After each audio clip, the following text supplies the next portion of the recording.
Welcome to Voice of the Pages, the Decameron of Giovanni Boccaccio.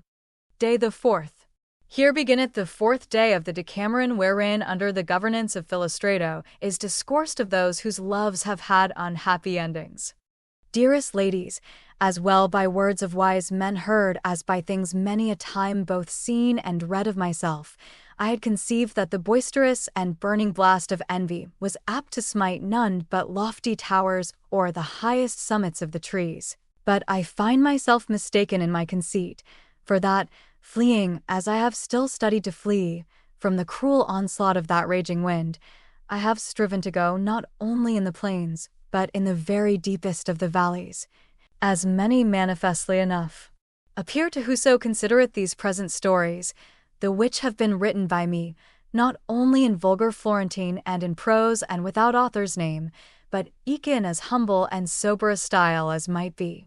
Yet for all this have I not availed to escape being cruelly shaken, nay, well nigh uprooted of the aforesaid wind and all torn of the fangs of envy, wherefore I can very manifestly understand that to be true which the wise used to say, to wit, that misery alone in things present is without envy. There are then, discreet ladies, some who, reading these stories, have said that you please me overmuch, and that it is not a seemly thing that I should take so much delight in pleasuring and solacing you, and some have said yet worse of commending you as I do. Others, making a show of wishing to speak more maturely, have said that it sorteth ill with mine age henceforth to follow after things of this kind, to wit, to discourse of women or to study to please them. And many, feigning themselves mighty tender of my repute, avouch that I should do more wisely to abide with the muses on Parnassus than to busy myself among you with these toys. Again, there be some who, speaking more despitefully than advisedly, have said that I should do more discreetly to consider whence I might get me bread than to go peddling after these baubles, feeding upon wind, and certain others, in disparagement of my pains. Study to prove the things recounted by me to have been otherwise than as I present them to you. With such, then, and so many blusterings, such atrocious backbitings, such needle pricks, noble ladies, am I, what while I battle in your service, baffled and buffeted and transfixed even to the quick.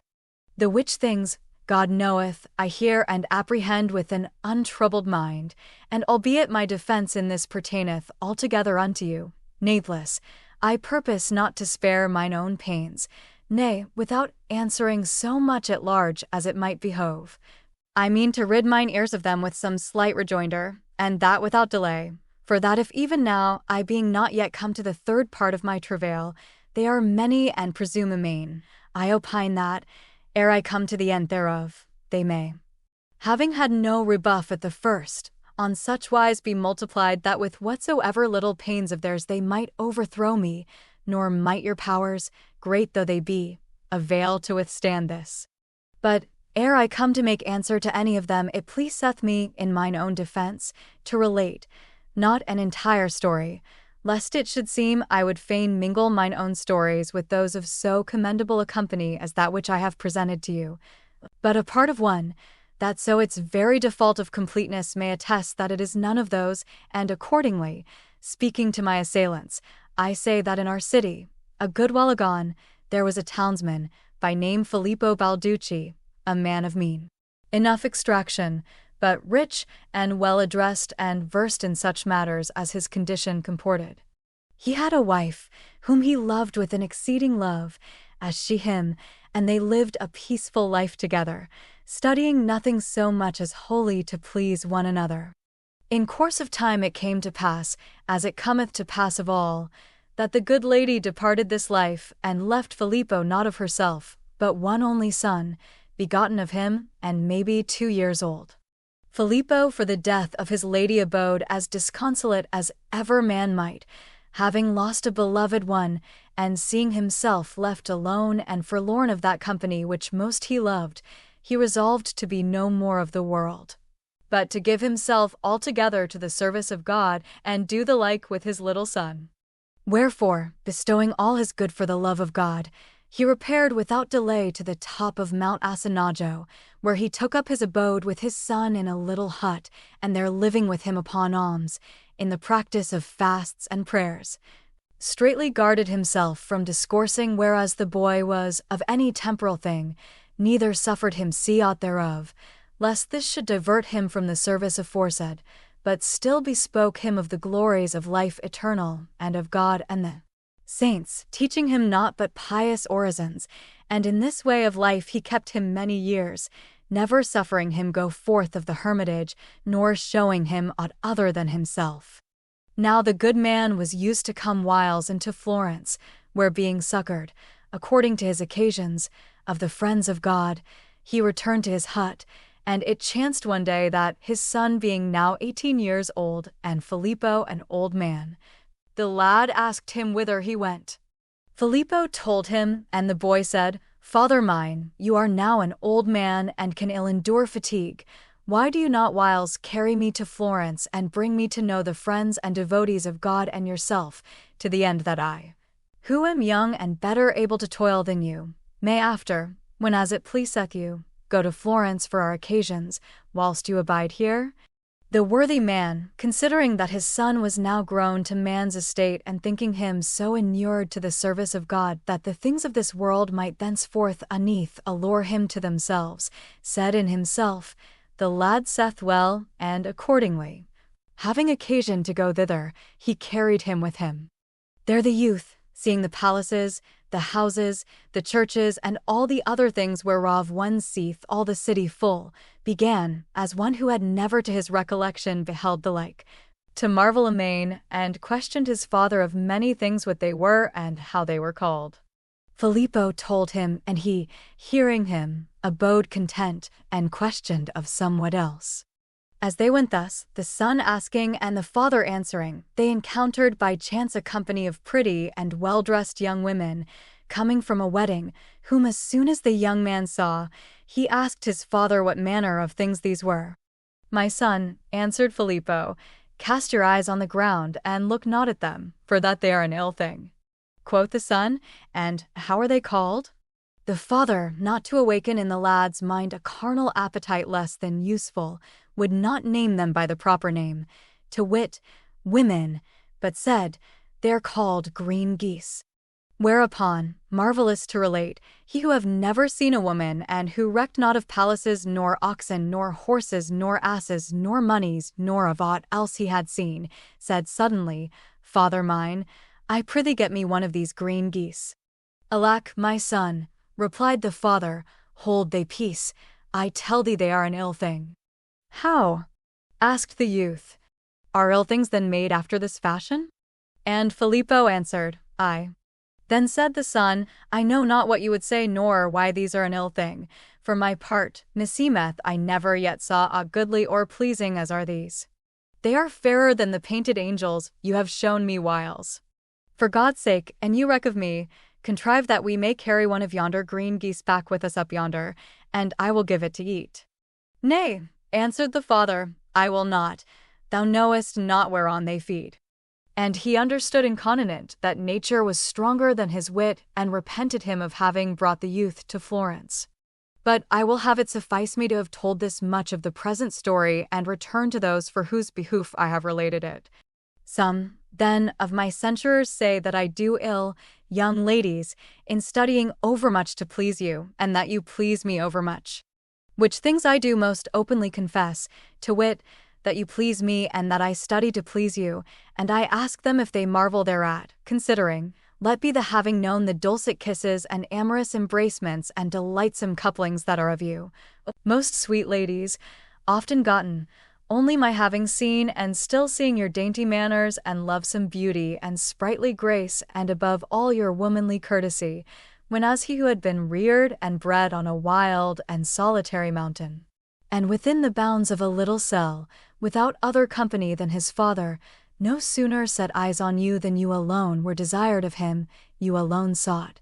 you alone followed with the eagerness of passion. Will they, then, blame me, backbite me, rend me with their tongues if I, whose body heaven created all apt to love you, I, who from my childhood vowed my soul to you, feeling the potency of the light of your eyes and the sweetness of your honeyed words and the flame enkindled by your piteous sighs, if, I say, you please me, or if I study to please you, seeing that you over all else pleased a hermitling, a lad without understanding, nay, rather a wild animal? Certes, it is only those who, having neither sense nor cognizance of the pleasures and potency of natural affection, love you not nor desire to be loved of you, that chide me thus, and of these I reck little. As for those who go railing anent mine age, it would seem they know ill that, for all the leek hath a white head, the tail thereof is green. But to these, laying aside pleasantry, I answer that never, no, not to the extreme limit of my life, shall I repute it to myself for shame to seek to please those whom Guido Cavalcanti and Dante Alighieri, when already stricken in years, and Messer Cino da Pistoia, when a very old man, held in honor and whose uproof was dear to them. And were it not to depart from the wonted usance of discourse, I would cite history in support, and show it to be all full of stories of ancient and noble men who in their ripest years have still above all studied to please the ladies, the which and they know not. Let them go learn. That I should abide with the Muses on Parnassus, I confess to be good counsel, but since we can neither abide for ever with the Muses, nor they with us, it is nothing blameworthy if, when as it chanceth a man is parted from them, he take delight in seeing that which is like unto them. The Muses are women, and albeit women may not avail to match with them, yet at first sight they have a semblance of them, insomuch that, and they pleased me not for aught else, for this they should please me, more by token that women have aforetime been to me the occasion of composing 1,000 verses, whereas the Muses never were to me the occasion of making any. They aided me, indeed, and showed me how to compose the verses in question, and, peradventure, in the writing of these present things, all lowly though they be, they have come whiles to abide with me, in token maybe and honor of the likeness that women bear to them, wherefore, in inditing these toys, I stray not so far from Mount Parnassus nor from the Muses as many belike conceive. But what shall we say to those who have such compassion on my hunger that they counsel me provide myself bread? Certes, I know not, save that, when as I seek to imagine in myself what would be their answer, and I should of necessity beseech them thereof, to wit, of bread, methinketh they would reply, go seek it among thy fables. Indeed, aforetime poets have found more thereof among their fables than many a rich man among his treasures, and many, following after their fables, have caused their age to flourish, whereas, on the contrary, many, in seeking to have more bread than they needed, have perished miserably. What more shall I say? Let them drive me forth, whenas I ask it of them, not that, God a mercy, I have yet need thereof, and, even should need betide, I know with the Apostle Paul both how to abound and suffer need, wherefore let none be more careful of me than I am of myself. For those who say that these things have not been such as I have here set them down, I would fain have them produce the originals, and these latter accord not with that of which I write. I will confess their objection for just, and will study to amend myself. But till other what than words appeareth, I will leave them to their opinion, and follow mine own, saying of them that which they say of me. Wherefore, deeming that for the nonce I have answered enough, I say that, armed, as I hope to be, with God's aid and yours, gentlest ladies, and with fair patience, I will fare on with this that I have begun, turning my back to the wind aforesaid, and letting it blow. For that I see not that aught can betide me other than that which beddeth thin dust, the which a whirlwind, when as it bloweth, either stirreth not from the earth, or, an it stir it, carrieth it aloft and leaveth it oftentimes upon the heads of men and upon the crowns of kings and emperors, nay, by times upon high palaces and lofty towers, whence in it fall, it cannot go lower than the place wherefrom it was uplifted. And if ever with all my might I vowed myself to seek to please you in aught, now more than ever shall I address myself thereto, for that I know none can with reason say other what than that I and others who love you do according to nature, whose laws to seek to gain stand demandeth over great strength, and oftentimes not only in vain, but to the exceeding hurt of whoso striveth to that end, is this strength employed. Such strength, I confess, I have not nor ever desired in this to have, and I had liefer lend it to others than use it for myself. Wherefore,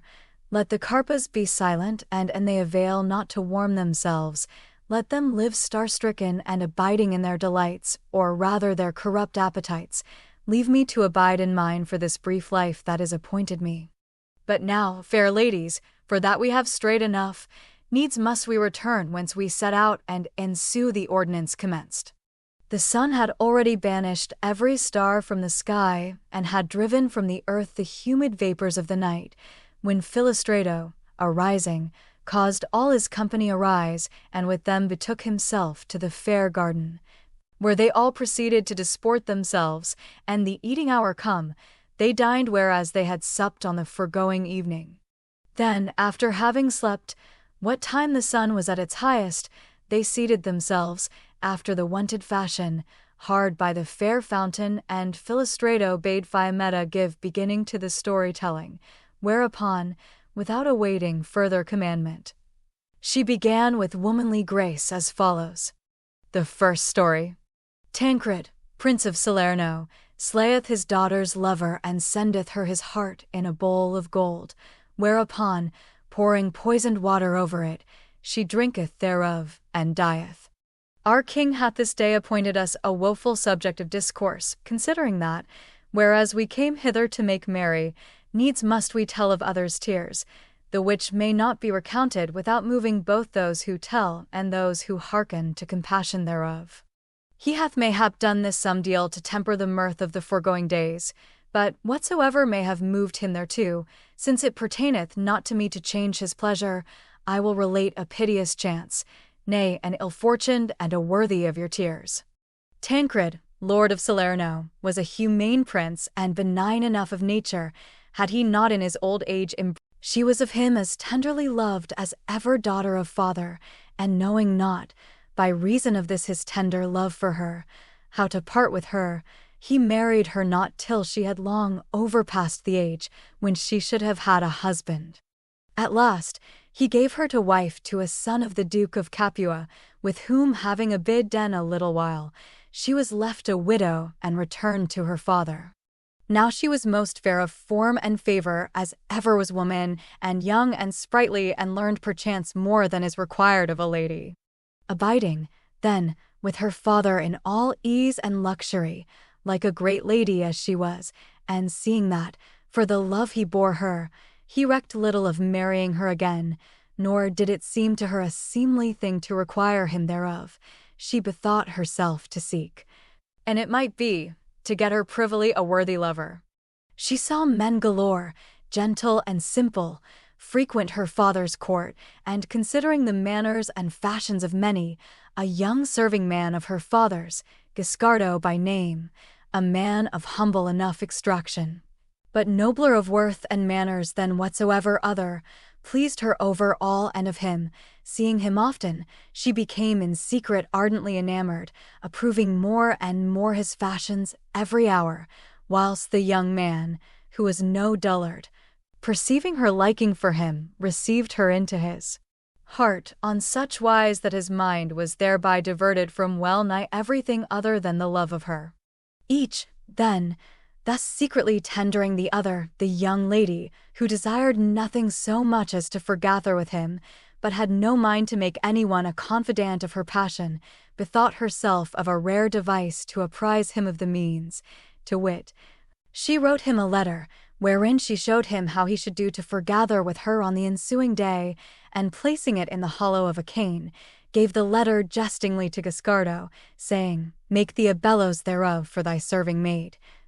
wherewith she may blow up the fire tonight." Guiscardo took the cane, and bethinking himself that she would not have given it him nor spoken thus, without some cause, took his leave and returned therewith to his lodging.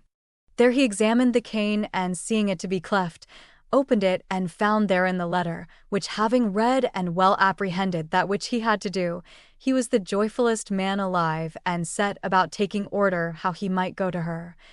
according to the fashion appointed him of her. There was, beside the prince's palace, a grotto hewn out of the rock and made in days long agone, and to this grotto some little light was given by a tunnel by art wrought in the mountain, which latter, for that the grotto was abandoned,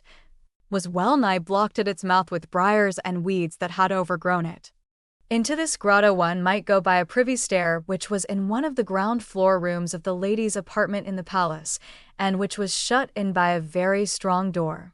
This stair was so out of all folks' minds, for that it had been in use from time immemorial, that well nigh none remembered it to be there, but love, to whose eyes there is nothing so secret but it winneth, had recalled it to the memory of the enamoured lady, who, that none should get wind of the matter, had laboured sore many days with such tools as she might command, ere she could make shift to open the door. Then, going down alone thereby into the grotto and seeing the tunnel, she sent to bid Guiscardo study to come to her thereby and acquainted him with the height which her seemed should be from the mouth thereof to the ground. To this end Guiscardo promptly made ready a rope with certain knots and loops, whereby he might avail to descend and ascend, and donning a leathern suit, that might defend him from the briars, he on the ensuing night repaired, without letting any know aught of the matter, to the mouth of the tunnel. There making one end of the rope fast to a stout tree stump that had grown up in the mouth, he let himself down thereby into the grotto, and there awaited the lady, who, on the morrow, feigning a desire to sleep, dismissed her women and shut herself up alone in her chamber. Then, opening the privy door, she descended into the grotto, where she found Guiscardo. They greeted one another with marvellous joy and betook themselves to her chamber, where they abode great part of the day in the utmost delight, and after they had taken order together for the discreet conduct of their loves, so they might abide secret, Guiscardo returned to the grotto, whilst she shut the privy door and went forth to her women. The night come, Guiscardo climbed up by his rope to the mouth of the tunnel, and issuing forth whence he had entered in, returned to his lodging, and having learned this road, he in process of time returned many times thereafter. But fortune, jealous of so long and so great a delight, with a woeful chance changed the gladness of the two lovers into mourning and sorrow, and it befell on this wise. Tancred was wont to come by times all alone into his daughter's chamber, and there abide with her and converse a while, and after go away. Accordingly, one day, after dinner, he came thither, what time the lady, whose name was Gismonda, was in a garden of hers with all her women, and willing not to take her from her diversion, he entered her chamber, without being seen or heard of any. Finding the windows closed and the curtains let down over the bed, he sat down in a corner on a hassock at the bed-foot, and leant his head against the bed. Then, drawing the curtain over himself, as if he had studied to hide himself there, he fell asleep. As he slept thus, Gismonda, who, as ill chance would have it, had appointed her lover to come thither that day, softly entered the chamber, leaving her women in the garden, and having shut herself in, without perceiving that there was some one there, opened the secret door to Guiscardo, who awaited her. They straightway betook themselves to bed, as of their wont, and what while they sported and solaced themselves together, it befell that Tancred awoke and heard and saw that which Guiscardo and his daughter did, whereat beyond measure grieved. At first he would have cried out at them, but after bethought himself to keep silence and abide, and he might, hidden, so with more secrecy and less shame to himself he might avail to do that which had already occurred to his mind. The two lovers abode a great while together, according to their usance, without observing Tancred, and coming down from the bed, when as it seemed to them time, Guiscardo returned to the grotto and she departed the chamber, whereupon Tancred, for all he was an old man, let himself down into the garden by a window and returned, unseen of any, to his own chamber, sorrowful unto death. That same night, at the time of the first sleep, Guiscardo, by his orders, was seized by two men as he came forth of the tunnel, and carried secretly, trussed as he was in his suit of leather, to Tancred, who, when as he saw him, said, well nigh weeping, Guiscardo, my kindness to thee merited not the outrage and the shame thou hast done me in mine own flesh and blood, as I have this day seen with my very eyes. Whereto Guiscardo answered nothing but this, love can far more than either you or I. Tancred then commanded that he should be kept secretly under guard, and in one of the chambers of the palace, and so was it done. On the morrow, Having meanwhile revolved in himself many and diverse devices, he betook himself, after eating, as of his wont, to his daughter's chamber, and sending for the lady, who as yet knew nothing of these things, shut himself up with her and proceeded, with tears in his eyes, to bespeak her thus: Gismonda, meseemed I knew thy virtue and thine honesty, nor might it ever have occurred to my mind, though it were told me, had I not seen it with mine own eyes, that thou wouldst, even so much as in thought, have abandoned thyself to any man, except he were thy husband. Wherefore in this scant remnant of life that my eld reserveth unto me, I shall still abide sorrowful, remembering me of this. Would God, and thou must needs stoop to such wantonness, thou hadst taken a man sortable to thy quality. But amongst so many who frequent my court,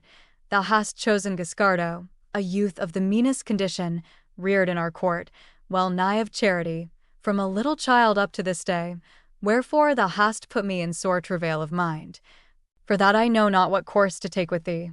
With Giscardo, whom I caused take yesternight, as he issued forth of the tunnel and have in ward, I am already resolved how to deal, but with the God knoweth I know not what to do. On one side love draweth me, which I still borne thee more than father ever bore daughter, and on the other most just despite, conceived for thine exceeding folly. The one would have me pardon thee, the other would have me, against my nature, deal harshly by thee. But ere I come to a decision, I would fain hear what thou hast to say to this. So saying, he bowed his head and wept sore as would a beaten child. Gismonda, hearing her father's words and seeing that not only was her secret love discovered, but Giscardo taken, felt an inexpressible chagrin and came many a time near upon showing it with outcry and tears, as women mostly do. Nevertheless, her haughty soul overmastering that weakness, with marvelous fortitude she composed her countenance, and rather than proffer any prayer for herself, determined inwardly to abide no more on life, doubting not but her Giscardo was already dead. Wherefore, not as a woman rebuked and woeful for her default, but as one undaunted and valiant, with dry eyes and face open and nowise troubled, she thus bespoke her father: Tancred, I purpose neither to deny nor to entreat, for that the one would profit me nothing, nor would I have the other avail me, more by token that I am nowise minded to seek to render thy mansuetude and thine affection favourable to me, but rather, confessing the truth, first with true arguments to vindicate mine honour, and after with deeds right resolutely to ensue the greatness of my soul. True is it I have loved and love Giscardo, and what while I live, which will be little, I shall love him, nor, if folk live after death, shall I ever leave loving him. But unto this it was not so much my feminine frailty that moved me as thy little solicitude to remarry me and his own worth. It should have been manifest to thee, Tancred, being as thou art flesh and blood, that thou hadst begotten a daughter of flesh and blood, and not of iron or stone, and thou shouldst have remembered and should still remember, for all thou art old, what and what like are the laws of youth, and with what potency they work, nor, albeit thou, being a man, hast in thy best years exercised thyself in part in arms, shouldst thou the less know what ease and leisure and luxury can do in the old, to say nothing of the young. I am, then, as being of thee begotten of flesh and blood, and have lived so little that I am yet young, and, for the one and the other reason, full of carnal desire, whereunto the having aforetime, by reason of marriage, known what pleasure it is to give accomplishment to such desire hath added marvellous strength. Unable, therefore, to withstand the strength of my desires, I addressed myself, being young and a woman, to ensue that whereto they prompted me and became enamoured. And certes in this I set my every faculty to the endeavouring that, so far as in me lay, no shame should ensue either to thee or to me through this to which natural frailty moved me. To this end compassionate love and favouring fortune found and showed me a very occult way, whereby, unknown of any, I won to my desire, and this, whoever it be discovered it to thee or howsoever thou knowest it, I nowise deny. Giscardo I took not at hazard, as many women do, Nay, of deliberate counsel I chose him before every other, and with advisement prepense drew him to me, and by dint of perseverance and discretion on my part and on his, I have long had enjoyment of my desire. Whereof it seemeth that thou, ensuing rather vulgar prejudice than truth, reproachest me with more bitterness than of having sinned by way of love, saying, as if thou shouldst not have been chagrined, had I chosen therefore a man of gentle birth, that I have committed myself with a man of mean condition. Wherein thou sayest not that thou blamest not my default, but that of fortune, which too often advanceth the unworthy to high estate, leaving the worthiest alow. But now let us leave this, and look somewhat to the first principles of things, whereby thou wilt see that we all get our flesh from one same stock, and that all souls were by one same Creator created with equal faculties, equal powers, and equal virtues. Worth it was that first distinguished between us, who were all and still are born equal, wherefore those who had and used the greatest sum thereof were called noble, and the rest abode not noble. And albeit contrary usance hath since obscured this primary law, yet is it nowise done away nor blotted out from nature and good manners, wherefore he who doth worthily manifestly showeth himself a gentleman, and if any call him otherwise, not he who is called, but he who calleth committeth default. Look among all thy gentlemen and examine into their worth, their usances and their manners, and on the other hand consider those of Guiscardo. If thou wilt consent to judge without animosity, thou wilt say that he is most noble, and that these thy nobles are all churls. With regard to his worth and virtue, I trusted not to the judgment of any other, but to that of thy words and of mine own eyes. Whoever so commended him as thou didst in all those praiseworthy things wherefore a man of worth should be commended. And certes not without reason, for if mine eyes deceived me not, there was no praise given him of thee which I saw him not justify by deeds, and that more admirably than thy words availed to express, and even had I suffered any deceit in this, it is by thyself I should have been deceived.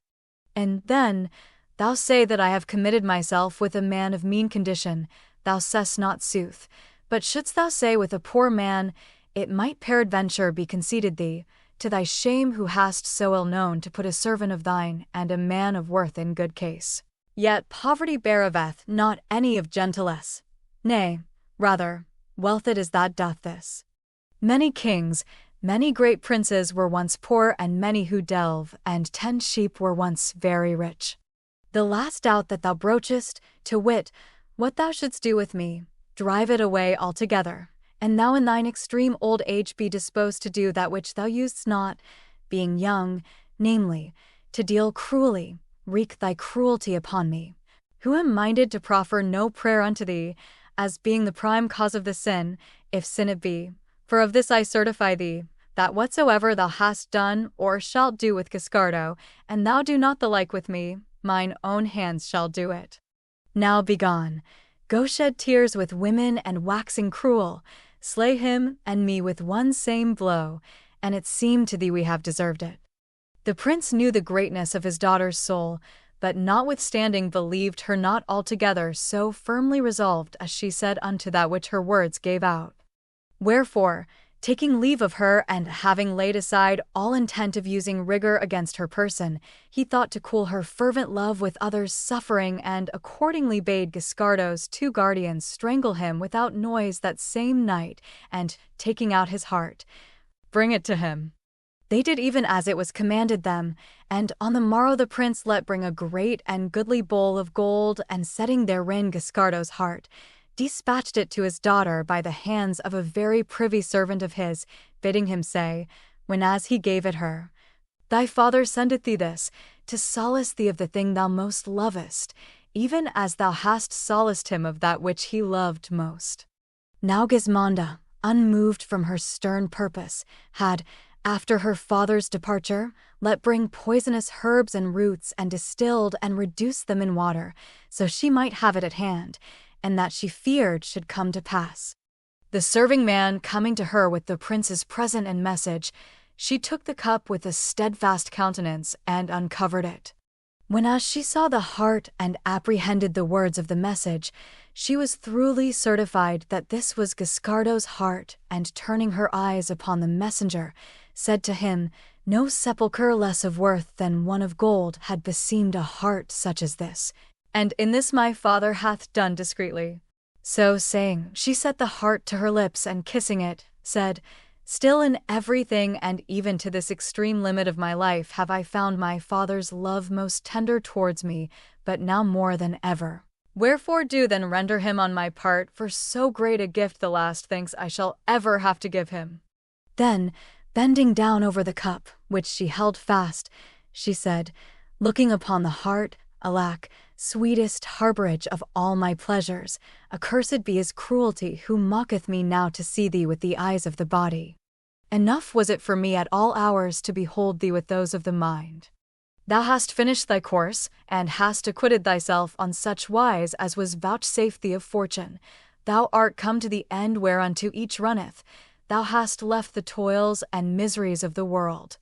and of thy very enemy thou hast that sepulchre which thy worth hath merited. There lacked naught to thee to make thy funeral rites complete save her tears whom in life thou so lovedst, the which that thou mightest have, God put it into the heart of my unnatural father to send thee to me, and I will give them to thee. Albeit I had purposed to die with dry eyes and visage undismayed of aught, and having given them to thee, I will without delay so do that my soul, thou working it, shall rejoin that soul which thou erst so dearly guardedst. And in what company could I betake me more contentedly, or with better assurance, to the regions unknown than with it? Certain am I that it abideth yet here within, and vieweth the seats of its delights and mine, and as that which I am assured still loveth me, awaiteth my soul, whereof it is over all beloved. So saying, no otherwise than as she had a fountain of water in her head, bowing herself over the bowl, without making any womanly outcry, she began, lamenting, to shed so many and such tears that they were a marvel to behold, kissing the dead heart the while an infinite number of times. Her women, who stood about her, understood not what this heart was nor what her words meant, but, overcome with compassion, wept all and in vain questioned her affectionately of the cause of her lament, and studied, yet more, as best they knew and might, to comfort her. The lady, having wept as much as her seemed fit, raised her head and drying her eyes, said, O much-loved heart, I have accomplished mine every office towards thee, nor is there left me aught else to do save to come with my soul and bear thine company. So saying, she called for the vial wherein was the water she had made the day before, and poured the latter into the bowl where was the heart bathed with so many of her tears. Then, setting her mouth thereto without any fear, she drank it all off, and, having drunken, mounted, with the cup in her hand, upon the bed, where composing her body as most decently she might, she pressed her dead lover's heart to her own, and without saying aught, awaited death.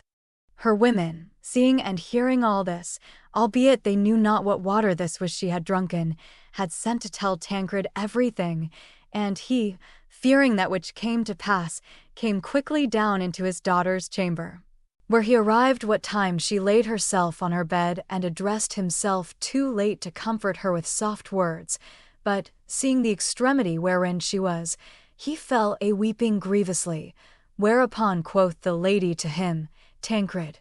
keep these tears against a less desired fate than this of mine, and give them not to me, who desire them not. Whoever saw any, other than thou, lament for that which he himself hath willed. Nevertheless, if aught yet live in thee of the love which once thou borest me, vouchsafe me for a last boon that, since it was not thy pleasure that I should privily and in secret live with Guiscardo, my body may openly abide with his, wheresoever thou hast caused cast him dead. The agony of his grief suffered not the prince to reply, whereupon the young lady, feeling herself come to her end, strained the dead heart to her breast and said, Abide you with God, for I go hence. Then, closing her eyes and losing every sense, she departed this life of woe. Such, then, as you have heard, was the sorrowful ending of the loves of Guiscardo and Gismonda, whose bodies Tancred, after much lamentation, too late repenting him of his cruelty, caused honorably bury in one same sepulchre, amid the general mourning of all the people of Salerno. The second story. Fra Alberto giveth a lady to believe that the angel Gabriel is enamoured of her, and in his shape lieth with her sundry times, after which, for fear of her kinsman, he casteth himself forth of her window into the canal, and taketh refuge in the house of a poor man, who on the morrow carrieth him, in the guise of a wild man of the woods, to the piazza, where, being recognized, he is taken by his brethren and put in prison. The story told by Fiammetta had more than once brought the tears to the eyes of the ladies her companions, but it being now finished, the king with a stern countenance said, "My life would seem to me a little price to give for half the delight that Guiscardo had with Gismonda, nor should any of you ladies marvel thereat, seeing that every hour of my life I suffer 1,000 deaths, nor for all that is a single particle of delight vouchsafed me. But leaving be my affairs for the present, it is my pleasure that Pampinia follow on the order of the discourse with some story of woeful chances and fortunes in part like to mine own, which if she ensue like as Fiammetta hath begun, I shall doubtless begin to feel some dew fallen upon my fire." Pampinia, hearing the order laid upon her, more by her affection apprehended the mind of the ladies her companions than that of Philostrato by his words, wherefore, being more disposed to give them some diversion than to content the king, farther than in the mere letter of his commandment, she bethought herself to tell a story that should, without departing from the proposed theme, give occasion for laughter, and accordingly began as follows. The vulgar have a proverb to the effect that he who is not and is held good may do ill, and it is not believed of him. The which affordeth me ample matter for discourse upon that which hath been proposed to me, and at the same time to show what and how great is the hypocrisy of the clergy, who, with garments long and wide and faces paled by art and voices humble and meek to solicit the folk, but exceeding loud and fierce to rebuke in others their own vices, pretend that themselves by taking, and others by giving to them come to salvation, and to boot, not as men who have, like ourselves, to purchase paradise, but as in a manner they were possessors and lords thereof, assign unto each who dieth, according to the sum of the moneys left them by him, a more or less excellent place there, studying thus to deceive first themselves, and they believe as they say, and after those who put faith for that matter in their words. Anent whom, were it permitted me to discover as much as it behoved, I would quickly make clear to many simple folk that which they keep hidden under those huge wide gowns of theirs. But would God it might betide them all of their cozening tricks, as it betided a certain minor friar, and he no youngling, but held one of the first casuists in Venice, of whom it especially pleaseth me to tell you, so as peradventure somewhat to cheer your hearts, that are full of compassion for the death of Gismonda, with laughter and pleasance. There was, then, noble ladies, in Imola, a man of wicked and corrupt life, who was called Berto della Massa, and whose lewd fashions, being well known of the Imolese, had brought him into such ill savour with them that there was none in the town who would credit him, even when he said sooth. Wherefore, seeing that his shifts might no longer stand him in stead there, he removed in desperation to Venice, the receptacle of every kind of trash, thinking to find there new means of carrying on his wicked practices. There, as if conscience-stricken for the evil deeds done by him in the past, feigning himself overcome with the utmost humility and waxing devouter than any man alive, he went and turned minor friar, and styled himself Fra Alberto de Imola, in which habit he proceeded to lead, to all appearance, a very austere life, greatly commending abstinence and mortification, and never eating flesh nor drinking wine, whenas he had not thereof that which was to his liking. In short, scarce was anywhere of him when from a thief, a pimp, a forger, a manslayer, he suddenly became a great preacher, without having for all that forsworn the vices aforesaid, whenas he might secretly put them in practice. Moreover, becoming a priest, he would still, whenas he celebrated Mass at the altar, and he were seen of many, beweep our Saviour's passion, as one whom tears cost little, whenas he willed it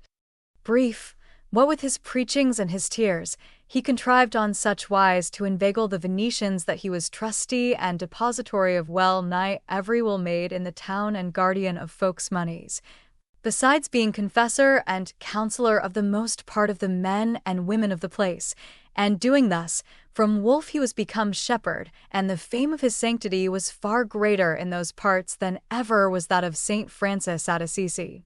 It chanced one day that a vain simple young lady, by name Madame Lisetta de Cie Quirina, wife of a great merchant who was gone with the galleys into Flanders, came with other ladies to confess to this same holy friar, at whose feet kneeling and having, like a true daughter of Venice as she was, where the women are all feather-brained, told him part of her affairs. She was asked of him if she had a lover. Whereto she answered, with an offended air, "Good lack, Sir Friar, have you no eyes in your head? Seem my charms to you such as those of yonder others? I might have lovers and to spare, and I would, but my beauties are not for this one nor that. How many women do you see whose charms are such as mine, who would be fair in paradise?" Brief, she said so many things of this beauty of hers that it was a weariness to hear. Fra Alberto incontinent perceived that she savoured of folly, and him seeming she was a fit soil for his tools, he fell suddenly and beyond measure in love with her, but, reserving blandishments for a more convenient season, he proceeded, for the nonce, so he might show himself a holy man, to rebuke her and tell her that this was vainglory and so forth. The lady told him he was an ass and knew not what one beauty was more than another, whereupon he, unwilling to vex her overmuch, took her confession and let her go away with the others. He let some days pass, then, taking with him a trusty companion of his, he repaired to Madame Lisetta's house, and withdrawing with her into a room apart, where none might see him, he fell on his knees before her and said, "Madam, I pray you for God's sake pardon me that which I said to you last Sunday, when as you bespoke me of your beauty, for that the following night I was so cruelly chastised there that I have not since been able to rise from my bed till today." Quoth Mistress Featherbrain, "And who chastised you thus?" "I will tell you," replied the monk. "Being that night at my orisons, as I still used to be, I saw of a sudden a great light in my cell, and ere I could turn me to see what it might be, I beheld over against me a very fair youth with a stout cudgel in his hand, who took me by the gown and dragging me to my feet, gave me such a drubbing that he broke every bone in my body. I asked him why he used me thus, and he answered, "For that thou presumedst today to disparage the celestial charms of Madame Lisetta, whom I love over all things, save only God." "Who, then, are you?" asked I, and he replied that he was the angel Gabriel. "Oh, my lord," said I pray you pardon me," and he, "So be it. I pardon thee on condition that thou go to her, as first thou mayst, and get her pardon, but if she pardons thee not, I will return to thee, and give thee such a bout of it that I will make thee a woeful man for all the time thou shalt live here below." That which he said to me after I dare not tell you, except you first pardon me. My Lady Adelpate, who was somewhat scan of wit, was overjoyed to hear this, taking it all for gospel, and said, "After a little I told you, Fra Alberto, that my charms were celestial, but, so God be mine aid, it irketh me for you, and I will pardon you forthright, so you may come to no more harm, provided you tell me truly that which the angel said to you after." "Madam," replied Fra Alberto, "since you pardon me, I will gladly tell it you, but I must warn you of one thing, to wit, that whatever I tell you, you must have a care not to repeat it to anyone alive, and you would not mar your affairs, for that you are the luckiest lady in the world. The angel Gabriel bade me tell you that you pleased him so much that he had many a time come to pass the night with you, but that he feared to affright you. Now he sendeth to tell you by me that he hath a mind to come to you one night, and abide a while with you, and, for that he is an angel, and that, if he came in angel form, you might not avail to touch him, he purposeth, for your delectation, to come in guise of a man, wherefore he biddeth you send to tell him when you would have him come and in whose form, and he will come hither, whereof you may hold yourself blessed over any other lady alive." My Lady Conceit answered that it liked her well that the angel Gabriel loved her, seeing she loved him well, nor ever failed to light a candle of a groat before him, whereas she saw him depictured, and that what time soever he chose to come to her, he should be dearly welcome, and would find her all alone in her chamber, but on this condition, that he should not leave her for the Virgin Mary, whose great well-wisher it was said he was, as indeed appeareth, inasmuch as in every place where she saw him limbed, he was on his knees before her.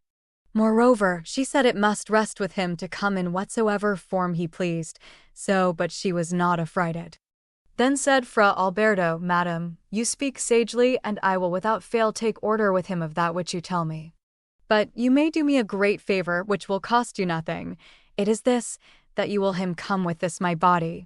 And I will tell you in what you will do me a favor. You must know that he will take my soul forth of my body and put it in paradise, whilst he himself will enter into me, and what while he abideth with you, so long will my soul abide in paradise. With all my heart, answered Dame Littlewit.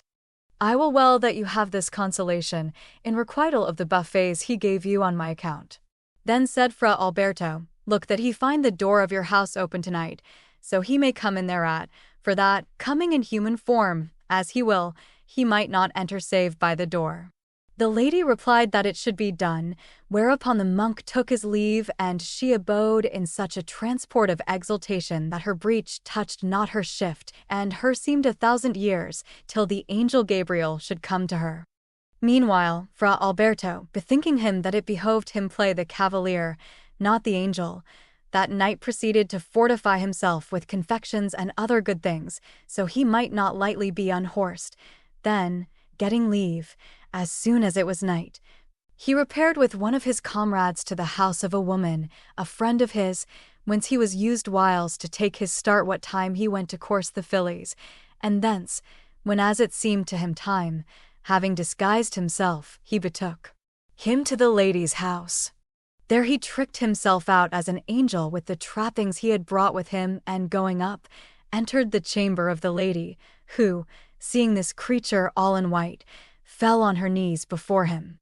The angel blessed her, and raising her to her feet, signed to her to go to bed, which she, studious to obey, promptly did, and the angel after lay down with his devotee. Now Fra Alberto was a personable man of his body, and a lusty and excellent well set up on his legs, wherefore, finding himself in bed with Madame Lisetta, who was young and dainty, he showed himself another guest bedfellow than her husband, and many a time that night took flight without wings, whereof she avowed herself exceeding content, and eke he told her many things of the glories of heaven.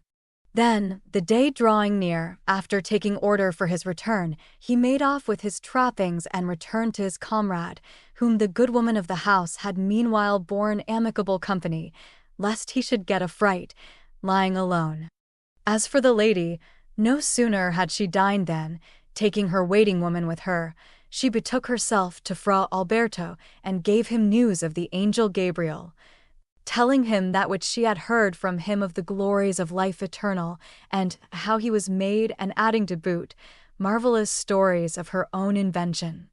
Madam, said he, I know not how you fared with him, I only know that yesternight, when as he came to me, and I did your message to him, he suddenly transported my soul amongst such a multitude of roses and other flowers that never was the like thereof seen here below, and I abode in one of the most delightsome places that was I until the morning. But what became of my body meanwhile I know not. Do I not tell you? Answered the lady. Your body lay all night in mine arms with the angel Gabriel. If you believe me not, look under your left pap, whereas I gave the angel such a kiss that the marks of it will stay by you for some days to come. Quoth the friar, say you so? Then will I do today a thing I have not done this great while. I will strip myself, to see if you tell truth. Then, after much prating, the lady returned home, and Fra Alberto paid her many visits in angel form, without suffering any hindrance. However, it chanced one day that Madame Lisetta, being in dispute with a gossip of hers upon the question of female charms, to set her own above all others, said, like a woman who had little wit in her noddle, and you but knew whom my beauty pleaseth, in truth you would hold your peace of other women. The other, longing to hear, said, as one who knew her well, Madam, maybe you say sooth, but knowing not who this may be, one cannot turn about so lightly. Thereupon quoth Lisetta, who was eath enough to draw, Gossip, it must go no farther, but he I mean is the angel Gabriel, who loveth me more than himself, as the fairest lady, for that which he telleth me, who is in the world or the Maremma. The other had a mind to laugh, but contained herself, so she might make Lisetta speak farther, and said, Faith, Madam, and the angel Gabriel be your lover and tell you this, needs must it be so, but methought not the angels did these things. Gossip, answered the lady, you are mistaken, zounds. He doth what you would have better than my husband, and telleth me they do it also up yonder, but, for that I seem to him fairer than any she in heaven, he hath fallen in love with me, and cometh full oft to lie with me, see stow now. The gossip, to whom it seemed 1,000 years till she should be whereas she might repeat these things, took her leave of Madame Lisetta, and foregathering at an entertainment with a great company of ladies, orderly recounted to them the whole story. They told it again to their husbands and other ladies, and these to yet others, and so in less than 2 days Venice was all full of it. Among others to whose ears the thing came were Lisetta's brothers-in-law, who, without saying aught to her, bethought themselves to find the angel in question, and see if he knew how to fly, and to this end they lay several nights in wait for him.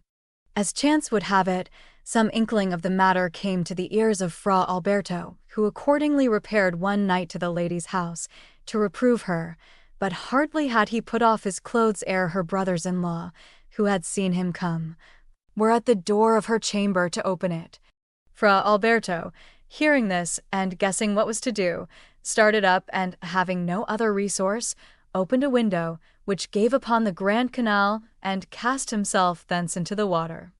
The canal was deep there, and he could swim well, so that he did himself no hurt, but made his way to the opposite bank, and hastily entering a house that stood open there, besought a poor man, whom he found within, to save his life for the love of God,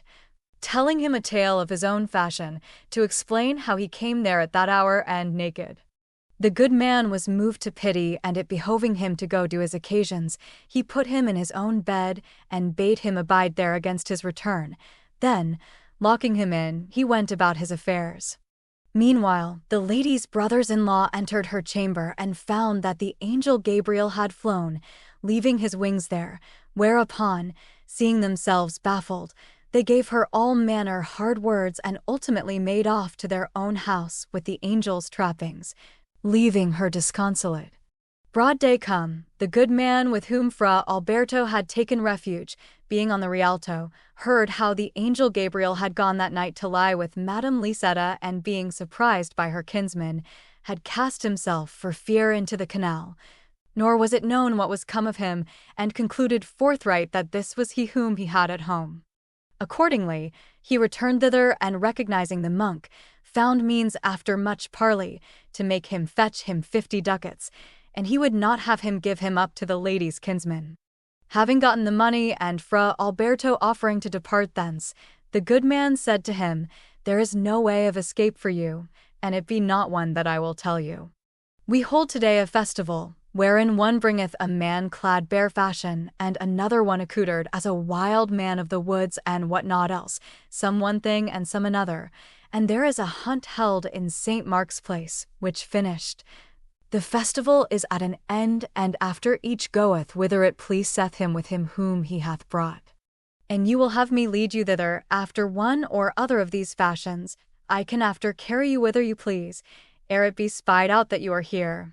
else I know not how you are to get away without being recognized, for the lady's kinsman, concluding that you must be somewhere hereabout, have set a watch for you on all sides. Hard as it seemed to Fra Alberto to go on such wise, nevertheless, of the fear he had of the lady's kinsman, he resigned himself thereto, and told his host whither he would be carried, leaving the manner to him.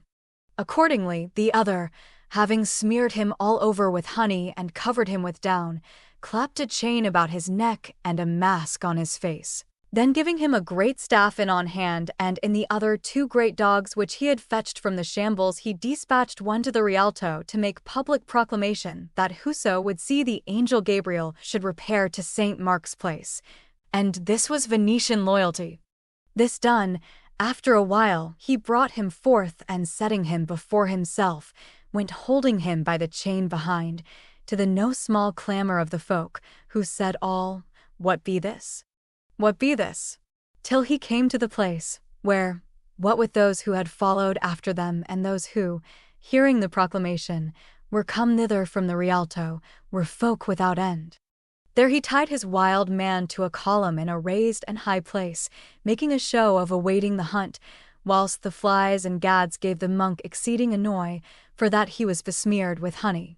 But when he saw the place well filled, making as he would unchain his wild man, he pulled off Fra Alberto's mask, and said, "Gentlemen, since the bear cometh not, and there is no hunt toward, I purpose, so you may not be come in vain, that you shall see the angel Gabriel, who cometh down from heaven to earth o' nights, to comfort the Venetian ladies." No sooner was the mask off than Fra Alberto was incontinent recognized of all, who raised a general outcry against him, giving him the scurviest words, and the soundest rating was ever given a canting knave. Moreover, they cast in his face, one this kind of filth and another that, and so they baited him a great while, till the news came by chance to his brethren, whereupon 6 of them sallied forth, and coming thither, unchained him and threw a gown over him. Then, with a general hue and cry behind them, they carried him off to the convent, where it is believed he died in prison, after a wretched life. Thus then did this fellow, held good and doing ill, without it being believed, dare to feign himself the angel Gabriel, and, after being turned into a wild man of the woods and put to shame, as he deserved, bewailed, when too late, the sins he had committed. God grant it happen thus to all other knaves of his fashion. The third story. 3 young men love 3 sisters, and flee with them into Crete, where the eldest sister for jealousy slayeth her lover. The second, yielding herself to the Duke of Crete, saveth her sister from death, whereupon her own lover slayeth her and fleeth with the eldest sister. Meanwhile the third lover and the youngest sister are accused of the new murder, and being taken, confess it. Then, for fear of death, they corrupt their keepers with money and flee to Rhodes, where they die in poverty. Philostrato, having heard the end of Pampinia's story, bethought himself a while, and presently, turning to her, said, "There was some little that was good and that pleased me in the ending of your story. But there was overmuch before that which gave occasion for laughter, and which I would not have had there." Then, turning to Loretta, "Lady," said he, "ensue you with a better, and it may be." Quoth she, laughing, "You are too cruel towards lovers, and you desire of them only an elend. But, to obey you, I will tell a story of 3 who all ended equally ill, having had scant enjoyment of their loves." So saying, she began thus, "Young ladies, as you should manifestly know, every vice may turn to the grievous hurt of whoso practiseth it, and often of other folk also, but of all others that which with the slackest rein carrieth us away to our peril. Meseemeth is anger, which is none other what than a sudden and unconsidered emotion, aroused by an affront suffered, and which, banishing all reason and overclouding the eyes of the understanding with darkness, kindleth the soul to the hottest fury. And although this often cometh to pass in men, and more in one than in another, yet hath it been seen aforetime to work greater mischiefs in women, for that it is lightlier enkindled in these latter, and burneth in them with a fiercer flame, and urgeth them with less restraint. Nor is this to be marvelled at, for that, and we choose to consider, we may see that fire, of its nature, catcheth quicklier to light and delicate things than to those which are denser and more ponderous, and we women, indeed, let men not take it ill, are more delicately fashioned than they, and far more mobile. Wherefore, seeing that we are naturally inclined thereunto, and considering after how our mansuetude and our loving kindness are of repose and pleasance to the men with whom we have to do, and how big with harm and peril our anger and fury, I purpose, to the intent that we may with a more steadfast, Mind keep ourselves from these latter, to show you by my story how the loves of 3 young men and as many ladies came, as I said before, to an ill end, becoming through the ire of one of the latter. From happy most unhappy. Marseilles is, as you know, a very ancient and noble city, situate in Provence on the seashore, and was once more abounding in rich and great merchants than it is nowadays. Among the latter was one called Narnold Cluada, a man of mean extraction, but of renowned good faith and a loyal merchant, rich beyond measure in lands and moneys, who had by a wife of his several children, whereof the 3 eldest were daughters. 2 of these latter, born at a birth, were 15 and the third 14 years old, nor was aught awaited by their kinsfolk to marry them but the return of Narnold, who was gone into Spain with his merchandise. The names of the 2 elder were the one Ninetta and the other Maddalena, and the third called Bertella. Of Ninetta, a young man of gentle birth, though poor, called Rustignon, was enamored as much as man might be, and she of him, and they had contrived to do on such wise that, without any knowing it, they had enjoyment of their loves. They had already a pretty while enjoyed this satisfaction when it chanced that 2 young companions, named the one Falco and the other Aghetto, whose fathers were dead, leaving them very rich, fell in love, the one with Maddalena and the other with Bertella. Rustignon, noting this, it having been shown him of Ninetta, bethought himself that he might make shift to supply his own lack by means of the newcomer's love.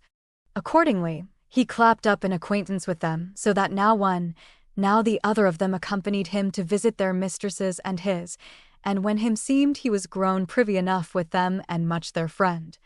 He called them one day into his house and said to them, "Dearest youths, our commerce should have certified you how great is the love I bear you, and that I would do for you that which I would do for myself. And for that I love you greatly, I purpose to discover to you that which hath occurred to my mind, and you and I together will after take such counsel thereof as shall seem to you best. You and your words lie not, and for that to boot which meseemeth I have apprehended by your deeds, both daily and nightly, burn with an exceeding passion for the 2 young ladies beloved of you, as do I for the third their sister, and to this ardour. And you will consent thereunto, my heart giveth me to find a very sweet and pleasing remedy, the which is as follows. You are both very rich, which I am not.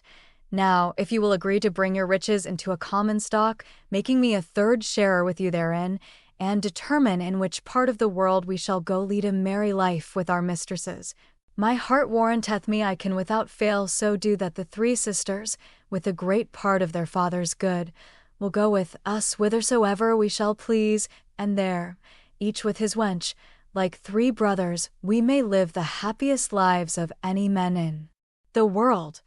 It resteth with you now to determine whether you will go about to solace yourself in this, or leave it be." The 2 young men, who were beyond measure inflamed, hearing that they were to have their lasses, were not long in making up their minds, but answered that, so this should ensue, they were ready to do as he said. Rustignon, having gotten this answer from the young men, found means a few days after to forgather with Ninetta, to whom he could not come without great unease, and after he had abid den with her a while, he told her what he had proposed to the others, and with many arguments studied to commend the emprise to her. This was little uneath to him, seeing that she was yet more desirous than himself to be with him without suspect, wherefore she answered him frankly that it liked her well, and that her sisters would do whatever she wished, especially in this, and bade him make ready everything needful therefore as quickly as he might. Rustignon accordingly returned to the 2 young men, who still importuned him amain to do that whereof he had bespoken them, and told them that, so far as concerned their mistresses, the matter was settled. Then, having determined among themselves to go to Crete, they sold certain lands they had, under colour of meaning to go a-trading with the price, and having made money of all their other goods, bought a light brigantine and secretly equipped it to the utmost advantage. Meanwhile, Ninetta, who well enough knew her sister's mind, with soft words inflamed them with such a liking for the venture that them seemed they might not live to see the thing accomplished. Accordingly, the night come when they were to go aboard the brigantine, The three sisters opened a great coffer of their father's, and taking thence a vast quantity of money and jewels, stole out of the house, according to the given order. They found their gallants awaiting them, and going straightway all aboard the brigantine, they thrust the oars into the water, and put out to sea, nor rested till they came, on the following evening, to Genoa, where the new lovers for the first time took ease and joyance of their loves. There having refreshed themselves with that whereof they had need, they set out again, and sailing from port to port, came, ere it was the 8th day, without any hindrance, to Crete, where they bought great and goodly estates near Candia, and made them very handsome and delightsome dwelling houses thereon. Here they fell to living like lords, and passed their days in banquets and joyance and merrymaking, the happiest men in the world, they and their mistresses, with great plenty of servants and hounds and hawks and horses. Abiding on this wise, it befell, even as we see it happen all day long, that, how much soever things may please, they grow irksome, and one have overgreat plenty thereof, that Rustignon, who had much loved Ninetta, being now able to have her at his every pleasure, without let or hindrance, began to weary of her, and consequently his love for her began to wane. Having seen at entertainment a damsel of the country, a fair and noble young lady, who pleased him exceedingly, he fell to courting her with all his might, giving marvellous entertainments in her honor, and plying her with all manner gallantries, which Ninetta coming to know, she fell into such a jealousy that he could not go a step, but she heard of it, and after harassed both him and herself with words and reproaches on account thereof. But like as overabundance of aught begetteth weariness, even so doth the denial of a thing desired redouble the appetite. Accordingly, Ninetta's reproaches did but fan the flame of Rustignon's new love, and in process of time it came to pass that, whether he had the favors of the lady he loved or not, Ninetta held it for certain, whoever it was reported it to her, wherefore she fell into such a passion of grief, and thence passed into such a fit of rage and despite, that the love which she bore Rustignon was changed to bitter hatred, and blinded by her wrath, she bethought herself to avenge, by his death, the affront which her seemed she had received. Accordingly, betaking herself to an old Greek woman, a past mistress in the art of compounding poisons, she induced her with gifts and promises to make her a death-dealing water, which she, without considering farther, gave Rustignon one evening to drink, he being heated, and misdoubting him not thereof, and such was the potency of the poison that, ere morning came, it had slain him. Falco and Aghetto and their mistresses, hearing of his death, and knowing not of what poison he had died, bewept him bitterly, together with Ninetta, and caused bury him honorably.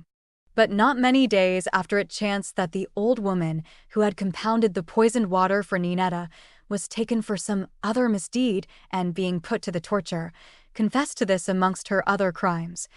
fully declaring that which had betided by reason thereof, whereupon the Duke of Crete, without saying aught of the matter, beset Falco's palace by surprise one night, and without any noise or gainsayal, carried off Ninetta prisoner, from whom, without putting her to the torture, he readily got what he would know of the death of Rustignon. Falco and Aghetto, and from them their ladies, had privy notice from the Duke why Ninetta had been taken, the which was exceeding grievous to them, and they used their every endeavour to save her from the fire, whereto they doubted not she would be condemned, as indeed she richly deserved, but all seemed vain, for that the Duke abode firm and willing to do justice upon her. However, Maddalena, who was a beautiful young woman and had long been courted by the Duke, but had never yet consented to do aught that might pleasure him, thinking that, by complying with his wishes, she might avail to save her sister from the fire, signified to him by a trusty messenger that she was at his commandment in everything, provided two things should ensue thereof, to wit, that she should have her sister again safe and sound, and that the thing should be secret. Her message pleased the Duke, and after long debate with himself if he should do as she proposed, he ultimately agreed thereto and said that he was ready. Accordingly, one night, having, with the lady's consent, caused detain Falco and Aghetto, as he would fain examine them of the matter. He went secretly to couch with Maddalena, and having first made a show of putting Ninetta in a sack and of purposing to let sink her that night in the sea, he carried her with him to her sister, to whom on the morrow he delivered her at parting. In payment of the night he had passed with her, praying her that this, which had been the first of their loves, might not be the last, and charging her send the guilty lady away, lest blame betide himself, and it behove him anew proceed against her with rigor. Next morning, Folko and Aghetto, having heard that Ninetta had been sacked overnight and believing it, were released and returned home to comfort their mistresses for the death of their sister.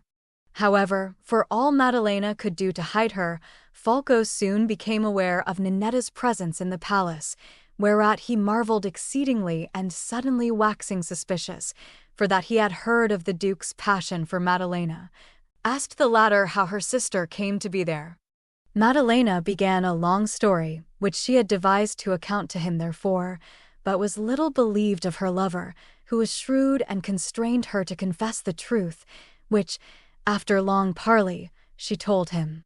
Folko, overcome with chagrin and inflamed with rage, pulled out a sword and slew her, whilst she in vain besought mercy. Then, fearing the wrath and justice of the Duke, he left her dead in the chamber, and repairing whereas Ninetta was, said to her,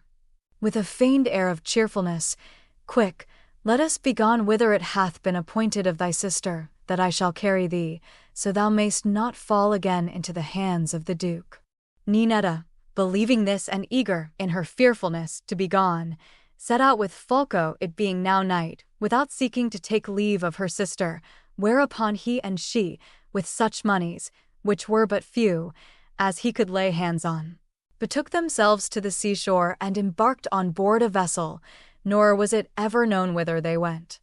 On the morrow, Maddalena being found murdered, there were some who, of the envy and hatred they bore to Aghetto, forthright gave notice thereof to the Duke, whereupon the latter, who loved Maddalena exceedingly, ran furiously to the house, and seizing Aghetto and his lady, who as yet knew nothing of the matter, to wit, of the departure of Folko and Ninetta, constrained them to confess themselves guilty, together with Folko, of his mistress's death. They, apprehending with reason death in consequence of this confession, with great pains corrupted those who had them in keeping, giving them a certain sum of money, which they kept hidden in their house against urgent occasions, and embarking with their guards, without having leisure to take any of their goods, fled by night to Rhodes, where they lived no great while after in poverty and distress. To such a pass, then, did Restignon's mad love and Ninetta's rage bring themselves and others. The fourth story. Gerbino, against the plighted faith of his grandfather, King Guglielmo of Sicily, attacketh a ship of the King of Tunis, to carry off a daughter of his, who being put to death of those on board, he slayeth these latter, and is after himself beheaded. Loretta, having made an end of her story, was silent, whilst the company bewailed the ill-hap of the lovers, some blaming Ninetta's anger, and one saying one thing and another, till presently the king, raising his head, as if aroused from deep thought, signed to Elisa to follow on, whereupon she began modestly, "Charming ladies, there are many who believe that love launcheth his shafts only when enkindled of the eyes, and make mock of those who hold that one may fall in love by hearsay. But that these are mistaken will very manifestly appear in a story that I purpose to relate, wherein you will see that report not only wrought this, without the lovers having ever set eyes on each other, but it will be made manifest to you that it brought both the one and the other to a miserable death. Guglielmo II, King of Sicily, had, as the Sicilians pretend, 2 children, a son called Ruggieri and a daughter called Costanza. The former, dying before his father, left a son named Gerbino, who was diligently reared by his grandfather, and became a very goodly youth and a renowned for prowess and courtesy. Nor did his fame abide confined within the limits of Sicily, but, resounding in various parts of the world, was nowhere more glorious than in Barbary, which in those days was tributary to the King of Sicily. Amongst the rest to whose ears came the magnificent fame of Gerbino's valor and courtesy was a daughter of the king of Tunis, who, according to the report of all who had seen her, was one of the fairest creatures ever fashioned by nature and the best bred and of a noble and great soul. She, delighting to hear tell of men of valor, with such goodwill received the tales recounted by one and another of the deeds valiantly done of Gerbino, and they so pleased her that, picturing to herself the prince's fashion, she became ardently enamored of him and discoursed more willingly of him than of any other, and hearkened to whoso spoke of him. On the other hand, the great renown of her beauty and worth had won to Sicily, as elsewhither, and not without great delight nor in vain had it reached the ears of Gerbino, nay, it had inflamed him with love of her, no less than that which she herself had conceived for him. Wherefore, desiring beyond measure to see her, against he should find a colourable occasion of having his grandfather's leave to go to Tunis, he charged his every friend who went thither to make known to her, as best he might, his secret and great love, and bring him news of her. This was very dexterously done by one of them, who, under pretence of carrying her women's trinkets to view, as do merchants, throughly discovered Gerbino's passion to her and avouched the prince, and all that was his to be at her commandment.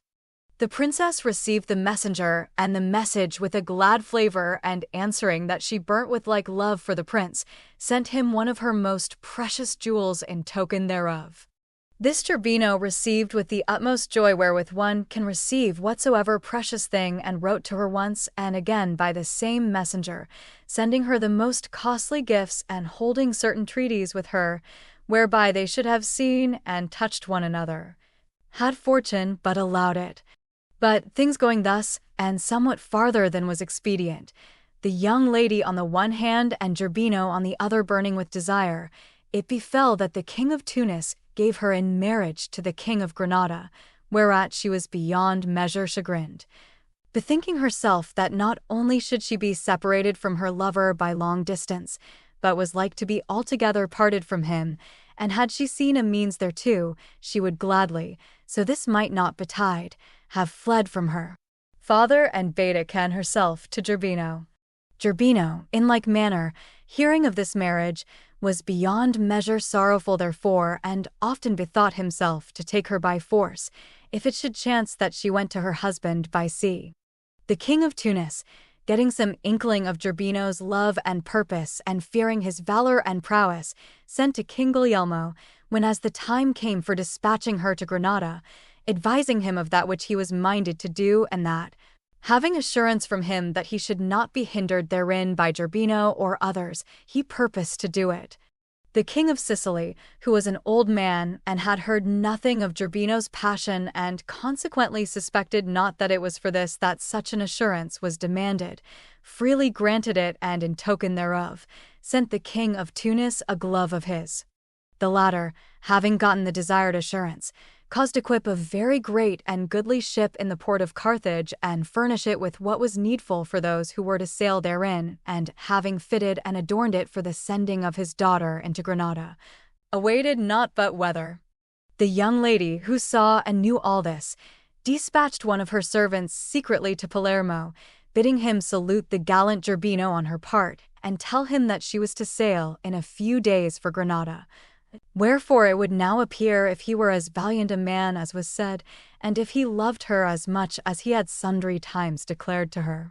Her messenger did his errand excellent well, and returned to Tunis, whilst Gerbino, hearing this, and knowing that his grandfather had given the king of Tunis assurance, knew not what to do. However, urged by love, and that he might not appear a craven, he betook himself to Messina, where he hastily armed 2 light galleys, and manning them with men of approved valor, set sail with them for the coast of Sardinia, looking for the lady's ship to pass there. Nor was he far out in his reckoning, for he had been there but a few days when the ship hove in sight with a light wind not far from the place where he lay expecting it. Gerbino, seeing this, said to his companions, Gentlemen, and you be the men of mettle I take you for, methinketh there is none of you but hath either felt or feeleth love, without which, as I take it, no mortal can have aught of valor or worth in himself. And if you have been or are enamored, it will be an easy thing to you to understand my desire. I love, and love hath moved me to give you this present pains, and she whom I love is in the ship which you see becalmed yonder, and which, beside that thing which I most desire, is full of very great riches. These latter, and ye be men of valor, we may with little difficulty acquire, fighting manfully, of which victory I desire nothing to my share save one sole lady, for whose love I have taken up arms. Everything else shall freely be yours. Come, then, and let us right boldly assail the ship. God is favorable to our emprise, and holdeth it here fast, without vouchsafing it a breeze. The gallant Gerbino had no need of many words, for that the Messenies, who were with him being eager for plunder, were already disposed to do that unto which he exhorted them. Wherefore, making a great outcry, at the end of his speech, that it should be so, they sounded the trumpets, and catching up their arms, thrust the oars into the water, and made for the Tunis ship. They who were aboard this latter, seeing the galleys coming afar off, and being unable to flee, made ready for defense. The gallant Gerbino, accosting the ship, let command that the masters thereof should be sent on board the galleys, and they had no mind to fight, but the Saracens, having certified themselves who they were and what they sought, declared themselves attacked of them against the faith plighted them by King Guglielmo, in token whereof they showed the latter's glove, and altogether refused to surrender themselves, save for stress of battle, or to give them aught that was in the ship. Gerbino, who saw the lady upon the poop, far fairer than he had pictured her to himself, and was more inflamed than ever, replied to the showing of the glove that there were no falcons there at that present, and consequently there needed no gloves, wherefore, and they chose not to give up the lady, they must prepare to receive battle. Accordingly, without further parley, they fell to casting shafts and stones at one another, and on this wise they fought a great while, with loss on either side. At last Gerbino, seeing that he did little to the purpose, took a little vessel he had brought with him out of Sardinia, and setting fire therein, thrust it with both the galleys aboard the ship.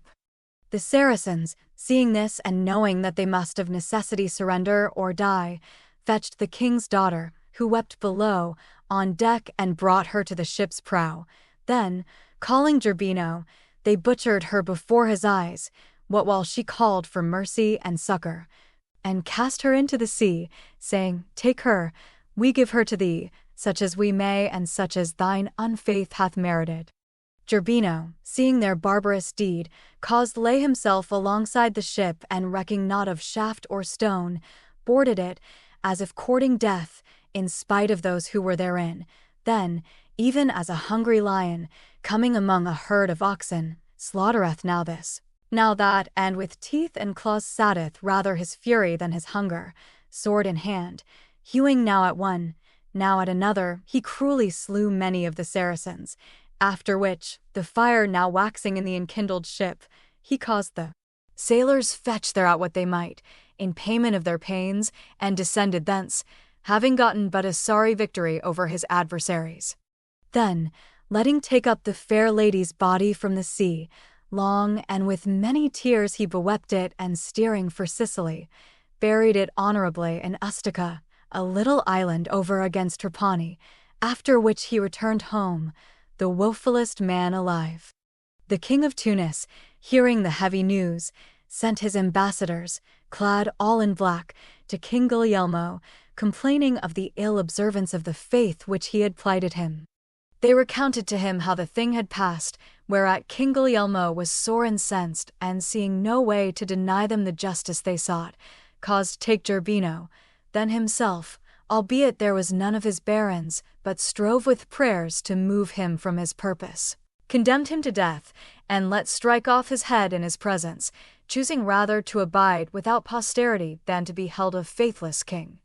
Thus, then, as I have told you, did these two lovers within a few days die miserably a violent death, without having tasted any fruit of their loves. The fifth story. Lisabetta's brothers slay her lover, who appeareth to her in a dream, and showeth her where he is buried, whereupon she privily disinterreth his head, and setteth it in a pot of basil. Thereover making moan a great while every day, her brothers take it from her, and she for grief dieth a little thereafterward. Elise's tale being ended, and some deal commended of the king, Philomena was bidden to discourse, who, full of compassion for the wretched Gerbino and his mistress, after a piteous sigh, began thus: My story, gracious ladies, will not treat of folk of so high condition as were those of whom Elisa hath told, yet peradventure it will be no less pitiful, and what brought me in mind of it was the mention a little before of Messina, where the case befell. There were then in Messina 3 young brothers, merchants, and left very rich by their father, who was a man of San Gimignano, and they had an only sister, Lisabetta by name, a right fair and well-mannered maiden, whom, whatever might have been the reason thereof, they had not yet married.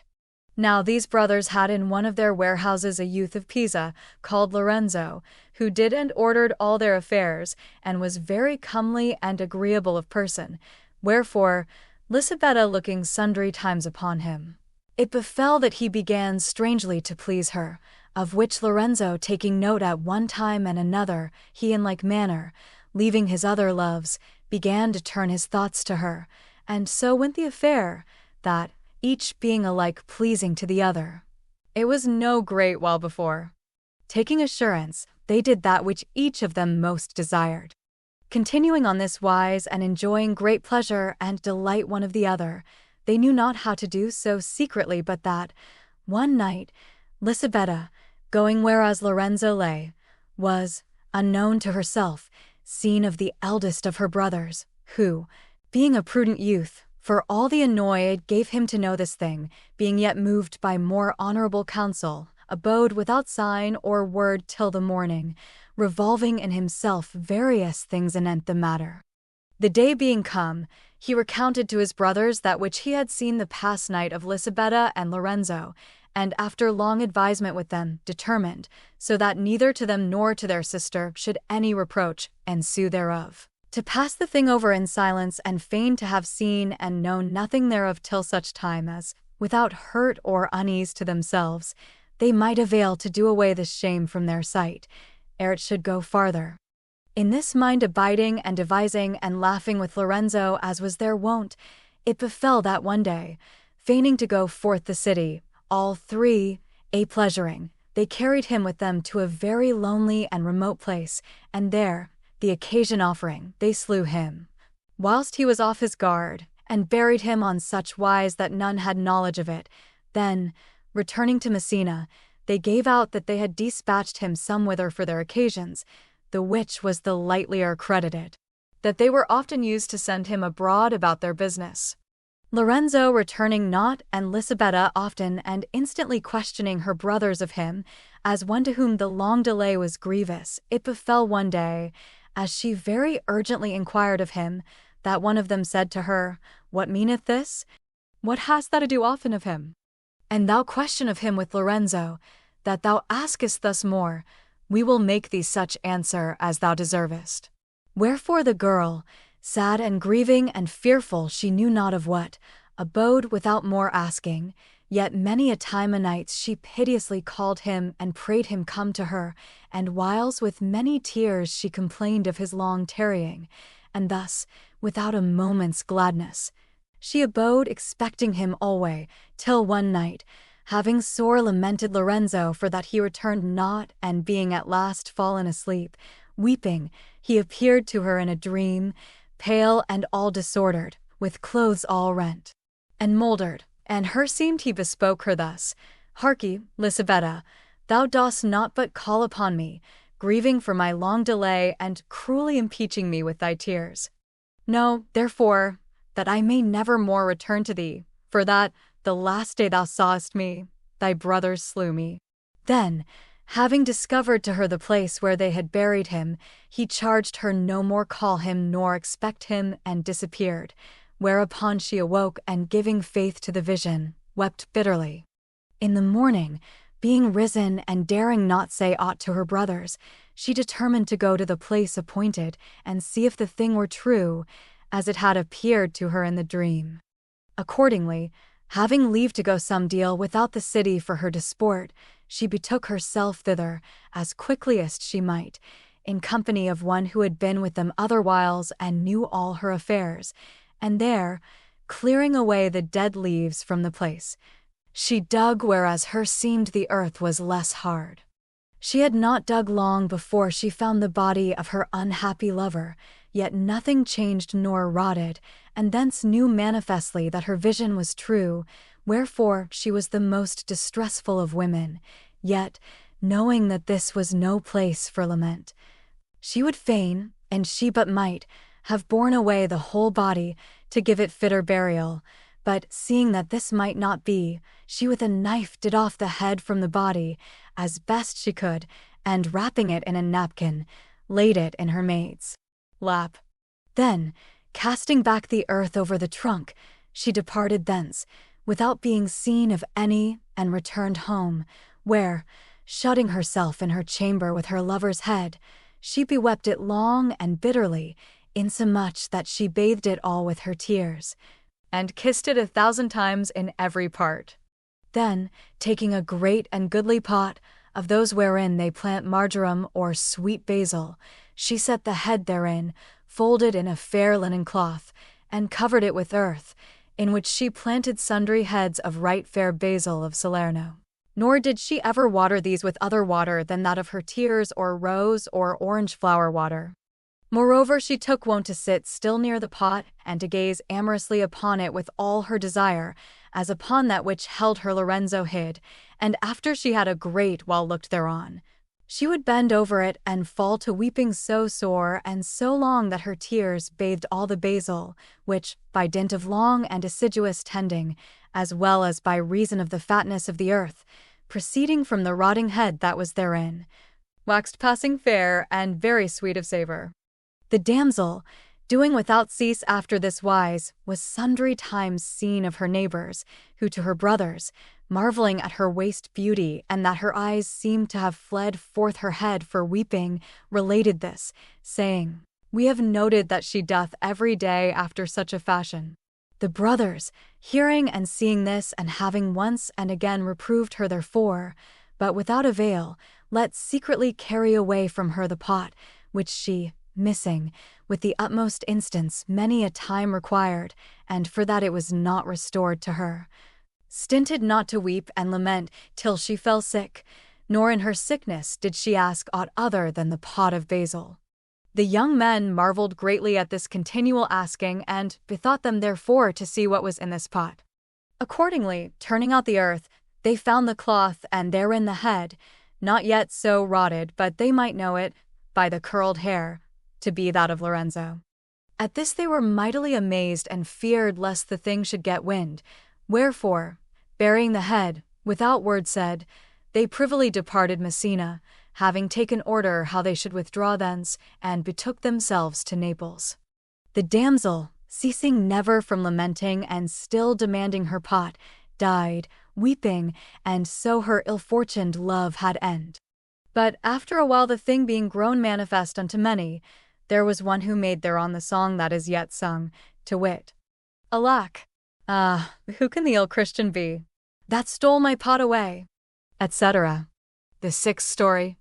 Andrevula loveth Gabriato, and recounteth to him a dream she hath had, whereupon he telleth her one of his own, and presently dieth suddenly in her arms. What while she and a waiting woman of hers bear him to his own house, they are taken by the officers of justice, and carried before the provost, to whom she discovereth how the case standeth. The provost would fain force her, but she suffereth it not, and her father, coming to hear of the matter, procureth her to be set at liberty, she being found innocent, whereupon, altogether refusing to abide longer in the world, she becometh a nun. Philomela's story was very welcome to the ladies, for that they had many a time heard sing the song, yet could never, for asking, learn the occasion of its making. But the king, having heard the end thereof, charged Pamphilo follow on the ordinance, whereupon quoth he, "The dream in the foregoing story giveth me occasion to recount one wherein is made mention of 2 dreams, which were of a thing to come, even as the former was of a thing already betided, and scarce were they finished telling by those who had dreamt them than the accomplishment followed of both. You must know, then, lovesome ladies, that it is an affection common to all alive to see various things in sleep, whereof, albeit to the sleeper, what while he sleepeth, they all appear most true, and he, awakened, accounteth some true, others probable, and yet others out of all likelihood, many are natheless found to be come to pass. By reason whereof many lend to every dream as much belief as they would to things they should see, waking, and for their proper dreams they sorrow or rejoice, according as by these they hope or fear. And contrariwise, there are those who believe none thereof, save after they find themselves fallen into the peril foreshown. Of these I approve neither the one nor other, for that dreams are neither always true nor always false. That they are not all true, each one of us must often enough have had occasion to know, and that they are not all false hath been already shown in Philomena her story, and I also purpose, as I said before, to show it in mine. Wherefore I am of opinion that, in the matter of living and doing virtuously, one should have no fear of any dream contrary thereto, nor forego good intentions by reason thereof, as for perverse and wicked things on the other hand. However favorable dreams may appear thereto, and how much soever they may hearten him who seeth them with propitious auguries, none of them should be credited, whilst full faith should be accorded unto all that tend to the contrary. But to come to the story. There was once in the city of Brescia a gentleman called Messer Negro de Ponte Carraro, who amongst sundry other children had a daughter named Andrevula, young and unmarried and very fair. It chanced she fell in love with a neighbor of hers, Gabriotto by name, a man of mean condition, but full laudable fashions and comely and pleasant of his person, and by the means and with the aid of the serving maid of the house. She so wrought that not only did Gabriotto know himself beloved of her, but was many and many a time brought, to the delight of both parties, into a goodly garden of her father's. And in order that no cause other than death should ever avail to sever those their delightsome loves, they became in secret husband and wife, and so stealthily continuing their foregatherings, it befell that the young lady, being one night asleep, dreamt that she was in her garden with Gabriotto and held him in her arms, to the exceeding pleasure of each. But as they abode thus, her seemed she saw come forth of his body something dark and frightful, the form whereof she could not discern, which took Gabriotto, and tearing him in her despite with marvellous might from her embrace, made off with him underground, nor ever more might she avail to see either the one or the other. At this she fell into an inexpressible passion of grief, whereby she awoke, and albeit, awaking, she was rejoiced to find that it was not as she had dreamed. Nevertheless fear entered into her by reason of the dream she had seen. Wherefore, Gabriotto presently desiring to visit her that next night, she studied as most she might to prevent his coming, however, seeing his desire, and so he might not misdoubt him of other what. She received him in the garden, and having gathered great store of roses, white and red, for that it was the season, she went to sit with him at the foot of a very goodly and clear fountain that was there. After they had taken great and long delight together, Gabriotto asked her why she would have forbidden his coming that night, whereupon she told him, recounting to him the dream she had seen the foregoing night, and the fear she had gotten therefrom.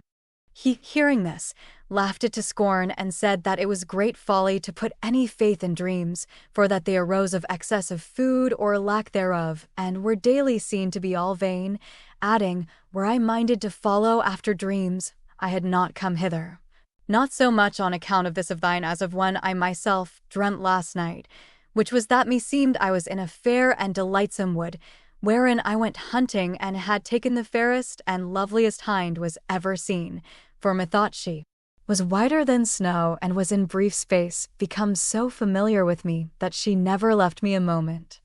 Moreover, meseemed I held her so dear that, so she might not depart from me, I had put a collar of gold about her neck and held her in hand with a golden chain. After this me dreamed that, once upon a time, What while this hind lay couched with its head in my bosom, there issued I know not whence a greyhound bitch as black as coal, and hungered and passing gruesome of aspect, and made towards me. Methought I offered it no resistance, wherefore meseemed it thrust its muzzle into my breast on the left side, and gnawed thereat till it won to my heart, which methought it tore from me, to carry it away. Therewith I felt such a pain that my sleep was broken, and awaking, I straightway clapped my hand to my side, to see if I had aught there, but finding nothing amiss with me, I made mock of myself for having sought.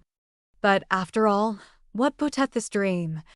I have dreamed many such, and far more frightful, nor hath aught in the world befallen me by reason thereof, wherefore let it pass, and let us think to give ourselves a good time. The young lady, already sore adread for her own dream, hearing this, waxed yet more so, but hid her fear, as most she might, not to be the occasion of any unease to Gabriotto. Nevertheless, what while she solaced herself with him, clipping and kissing him again, and being of him clipped and kissed, she many a time eyed him in the face more than of her wont, misdoubting she knew not what, and whiles she looked about the garden, and she should see aught of black come anywhence. Presently, as they abode thus, Gabriotto heaved a great sigh, and embracing her said, Alas, my soul, help me, for I die. So saying, he fell to the ground upon the grass of the lawn. The young lady, seeing this, drew him up into her lap, and said, Well nigh weeping, alack, sweet my lord, what aileth thee? He answered not, but, panting sore, and sweating all over no great while after departed this life. How grievous, how dolorous was this to the young lady, who loved him more than her life, each one of you may conceive for herself. She bewept him sore, and many a time called him in vain, but after she had handled him in every part of his body, and found him cold in all, perceiving that he was altogether dead, and knowing not what to do or to say, she went, all tearful as she was and full of anguish, to call her maid, who was privy to their loves, and discovered to her misery and her grief. Then, after they had a while made woeful lamentation over Gabriotto's dead face, the young lady said to the maid, Since God hath bereft me of him I love, I purpose to abide no longer on life, but, ere I go about to slay myself, I would fain take fitting means to preserve my honor and the secret of the love that hath been between us twain, and that the body, wherefrom the gracious spirit is departed, may be buried. Daughter mine, answered the maid, talk not of seeking to slay thyself, for that, if thou have lost him in this world, by slaying thyself thou wouldst lose him in the world to come also, since thou wouldst go to hell, whither I am assured his soul hath not gone. For he was a virtuous youth. It were better far to comfort thyself, and think of succoring his soul with prayers and other good works, so haply ye have need thereof for any sin committed. The means of burying him are here at hand in this garden, and none will ever know of the matter, for none knoweth that he ever came hither.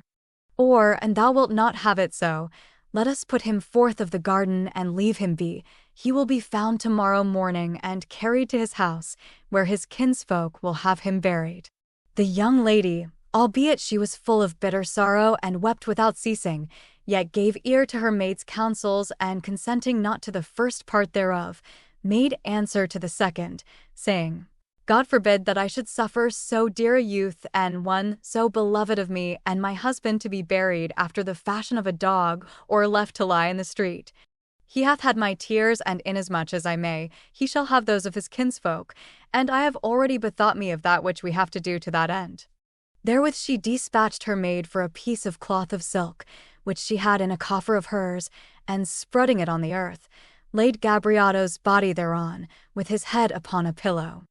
Then with many tears she closed his eyes and mouth, and weaving him a chaplet of roses, covered him with all they had gathered, he and she, after which she said to the maid, It is but a little way hence to his house, wherefore we will carry him thither, thou and I, even as we have arrayed him, and lay him before the door. It will not be long ere it be day, and he will be taken up, and although this may be no consolation to his friends, yet to me, in whose arms he died, it will be a pleasure. So saying, once more with most abundant tears she cast herself upon his face, and wept a great while. Then, being urged by her maid to dispatch, for that the day was at hand, she rose to her feet, and drawing from her finger the ring wherewith Gabriato had espoused her, she set it on his, and said, weeping, Dear my lord,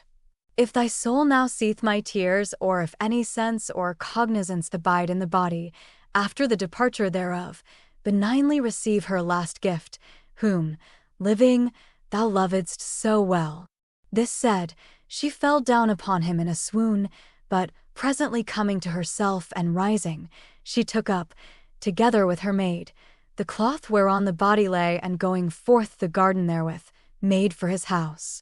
As they went, they were discovered and taken with the dead body by the officers of the provostry, who chanced to be abroad at that hour about some other matter. Andrevula, more desirous of death than of life, recognizing the officers, said frankly, I know who you are, and that it would avail me nothing to seek to flee. I am ready to go with you before the signory, and there declare how the case standeth. But let none of you dare to touch me, provided I am obedient to you, or to remove aught from this body, and he would not be accused of me. Accordingly, without being touched of any, she repaired, with Gabriato's body, to the palace, where the provost, hearing what was to do, arose, and sending for her into his chamber, proceeded to inquire of this that had happened. To this end he caused divers physicians look if the dead man had been done to death with poison or otherwise, who all affirmed that it was not so, but that some intestine had burst near the heart, the which had suffocated him. The magistrate, hearing this and feeling her to be guilty in but a small matter, studied to make a show of giving her that which he could not sell her, and told her that, and she would consent to his pleasures, he would release her. But these words availing not, he offered, out of all seemliness, to use force. However, Andrevula, fired with disdain and waxed strong for indignation, defended herself manfully, rebutting him with proud and scornful words. Meanwhile, broad day come, and these things being recounted to Messer Negro, he betook himself, sorrowful unto death, to the palace, in company with many of his friends, and being there acquainted by the provost with the whole matter, demanded resentfully that his daughter should be restored to him. The provost, choosing rather to accuse himself of the violence he would have done her than to be accused of her, first extolled the damsel and her constancy, and in proof thereof, proceeded to tell that which he had done, by reason whereof, seeing her of so excellent a firmness, he had vowed her an exceeding love, and would gladly, and it were agreeable to him, who was her father, and to herself, espouse her for his lady, notwithstanding she had had a husband of mean condition.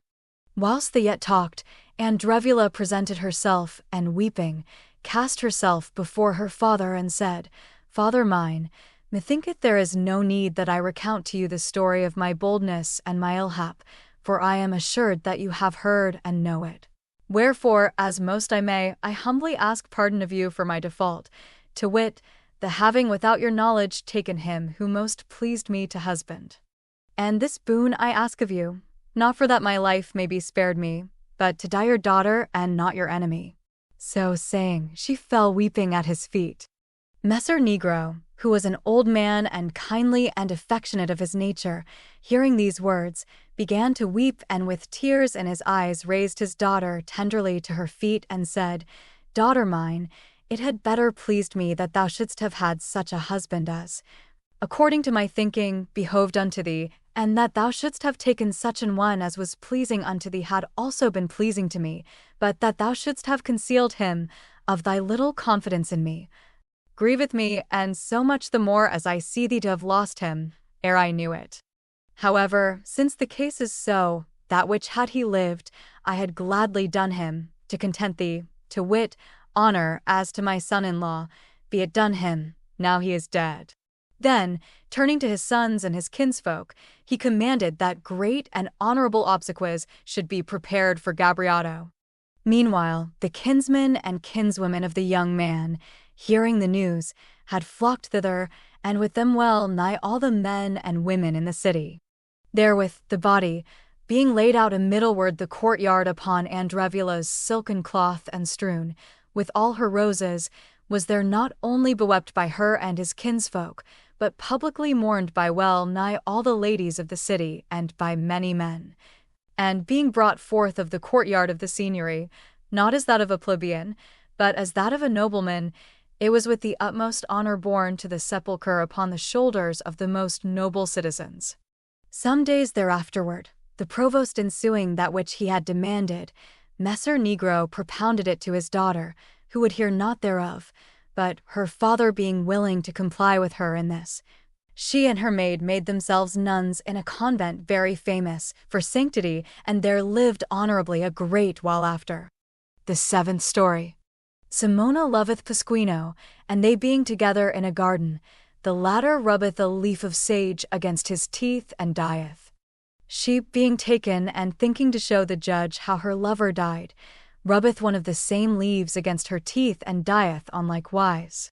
Pamphilo having delivered himself of his story, the king, showing no compassion for Andrevula, looked at Amelia and signed to her that it was his pleasure she should with the story follow on those who had already told, whereupon she, without delay, began as follows. Dear companions, the story told by Pamphilo putteth me in mind to tell you one in nothing like unto us save that like as Andrevula lost her beloved in a garden, even so did she of whom I have to tell, and being taken in like manner, as was Andrevula, freed herself from the court, not by dint of fortitude nor constancy, but by an unlooked-for death. And as hath otherwhile been said amongst us, albeit love liefer inhabiteth the houses of the great, yet not therefore doth he decline the empery of those of the poor. Nay, whiles in these latter he so manifesteth his power that he mocketh himself feared, as a most puissant seigneur of the richer sort. This, if not in all, yet in great part, will appear from my story, with which it pleaseth me to re-enter our own city, where from this day, discoursing diversely of diverse things and ranging over various parts of the world, we have so far departed. There was, then, no great while ago, in Florence a damsel very handsome and agreeable, according to her condition, who was the daughter of a poor father and was called Simona. And although it behoved her with her own hands earn the bread she would eat and sustain her life by spinning wool, she was not therefore of so poor a spirit, but that she dared to admit into her heart love, which, by means of the pleasing words and fashions of a youth of no greater account than herself, who went giving wool to spin for a master of his, a woolmonger, had long made a show of wishing to enter there. Having, then, received him into her bosom with the pleasing aspect of the youth who loved her whose name was Pasquino, she heaved 1,000 sighs, hotter than fire, at every hank of yarn she wound about the spindle, bethinking her of him who had given it her to spin and ardently desiring, but venturing not to do more. He on his side, grown exceeding anxious that his master's wool should be well spun, overlooked Simona's spinning more diligently than that of any other, as if the yarn spun by her alone and none other were to furnish forth the whole cloth, wherefore, the one soliciting and the other delighting to be solicited, it befell that, he growing bolder than of his wont, and she laying aside much of the timidity and shamefastness she was used to feel, they gave themselves up with a common accord to mutual pleasures, which were so pleasing to both that not only did neither wait to be bidden thereto of the other, but each forewent other in the matter of invitation. Ensuing this their delight from day to day, and waxing ever more enkindled for continuance, it chanced one day that Pasquino told Simona he would fain have her find means to come to a garden, whither he wished to carry her, so they might therefore gather more at their ease and with less suspect. Simona answered that she would well, and accordingly on Sunday, after eating, giving her father to believe that she meant to go a pardoning to San Gallo, she betook herself, with a friend of hers, called Lagina, to the garden appointed her of Pasquino. There she found him with a comrade of his, whose name was Pacino, but who was commonly called Stramba, and an amorous acquaintance being quickly clapped up between the latter and Lagina, Simona and her lover withdrew to one part of the garden, to do their pleasure, leaving Stramba and Lagina in another. Now in that part of the garden whither Pasquino and Simona had betaken themselves was a very great and goodly bush of sage, at the foot whereof they sat down and solaced themselves together a great while. Holding much discourse of a collation they purposed to make there at their leisure. Presently Pasquino turned to the great sage-bush, and plucking a leaf thereof, began to rub his teeth and gums withal, avouching that sage cleaned them excellent well of aught that might be left thereon after eating. After he had thus rubbed them a while, he returned to the subject of the collation of which he had already spoken, nor had he long pursued his discourse when he began altogether to change countenance, and well nigh immediately after lost sight and speech, and in a little while he died. Simona, seeing this, fell to weeping and crying out, and called Stramba and Lagina, who ran thither in haste, and seeing Pasquino not only dead, but already grown all swollen and full of dark spots about his face and body, Stramba cried out of a sudden, "Ah, wicked woman!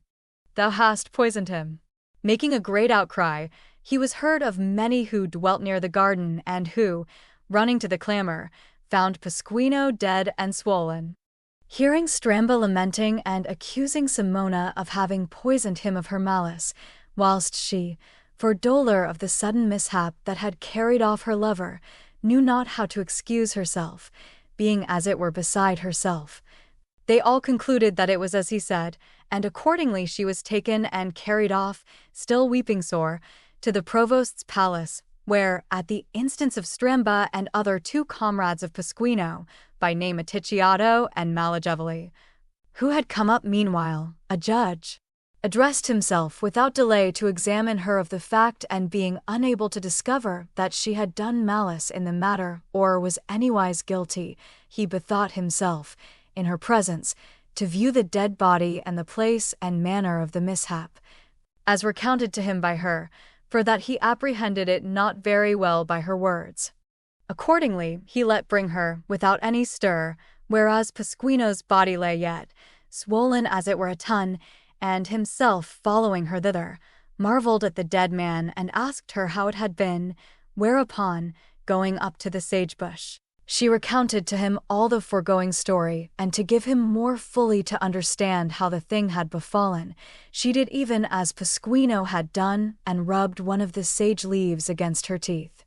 Then, whilst her words were, in the judge's presence, flouted by Stramba and Atticciato and the other friends and comrades of Pasquino as frivolous and vain, and they all denounced her wickedness with the more instance, demanding nothing less than that the fire should be the punishment of such perversity, the wretched girl, who abode all confounded for dolour of her lost lover and fear of the punishment demanded by Stramba, fell, for having rubbed the sage against her teeth, into that same mischance, whereinto her lover had fallen and dropped dead, to the no small wonderment of as many as were present. O happy souls, to whom it fell in one same day to terminate at once your fervent love and your mortal life! Happier yet, and ye went together to one same place. And most happy, if folk love in the other life, and ye love there as you loved here below. But happiest beyond compare, at least in our judgment who abide after her on life, was Simona's soul, whose innocence fortune suffered not to fall under the testimony of Stramba and Atticciato and Malagevoli, wool carters belike, or men of yet meaner condition, finding her a more honourable way, with a death like unto that of her lover, to deliver herself from their calumnies, and to follow the soul, so dearly loved of her Pasquino. The judge, in a manner astonied, as were likewise as many as were there at this mischance, and unknowing what to say, abode long silent. Then, recollecting himself, he said, "It seemeth this sage is poisonous, the which is not wont to happen of sage. But so it may not avail to offend on this wise against any other, be it cut down even to the roots and cast into the fire." This the keeper of the garden proceeded to do in the judge's presence, and no sooner had he levelled the great bush with the ground than the cause of the death of the two unfortunate lovers appeared, for thereunder was a toad of marvellous bigness, by whose pestiferous breath they concluded the sage to have become venomous. None daring approach the beast, they made a great hedge of brushwood about it, and there burnt it, together with the sage. So ended the judge's inquest upon the death of the unfortunate Pasquino, who, together with his Simona, all swollen as they were, was buried by Stramba and Atticciato and Guccio Imbrata and Malagevoli in the church of St. Paul,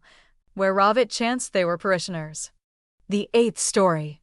Girolamo loveth Salvestra, and being constrained by his mother's prayers to go to Paris, returneth and findeth his mistress married, whereupon he entereth her house by stealth and dieth by her side, and he being carried to a church, Salvestra dieth beside him.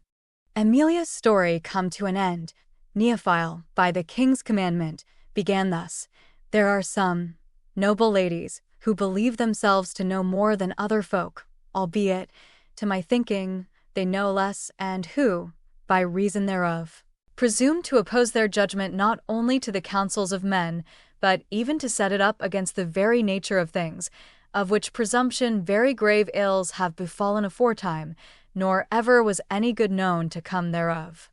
And for that of all natural things love is that which least brooketh contrary counsel or opposition, and whose nature is such that it may lightlier consume of itself than be done away by advisement. It hath come to my mind to narrate to you a story of a lady, who, seeking to be wiser than pertained unto her, and than she was, nay, than the matter comported in which she studied to show her wit,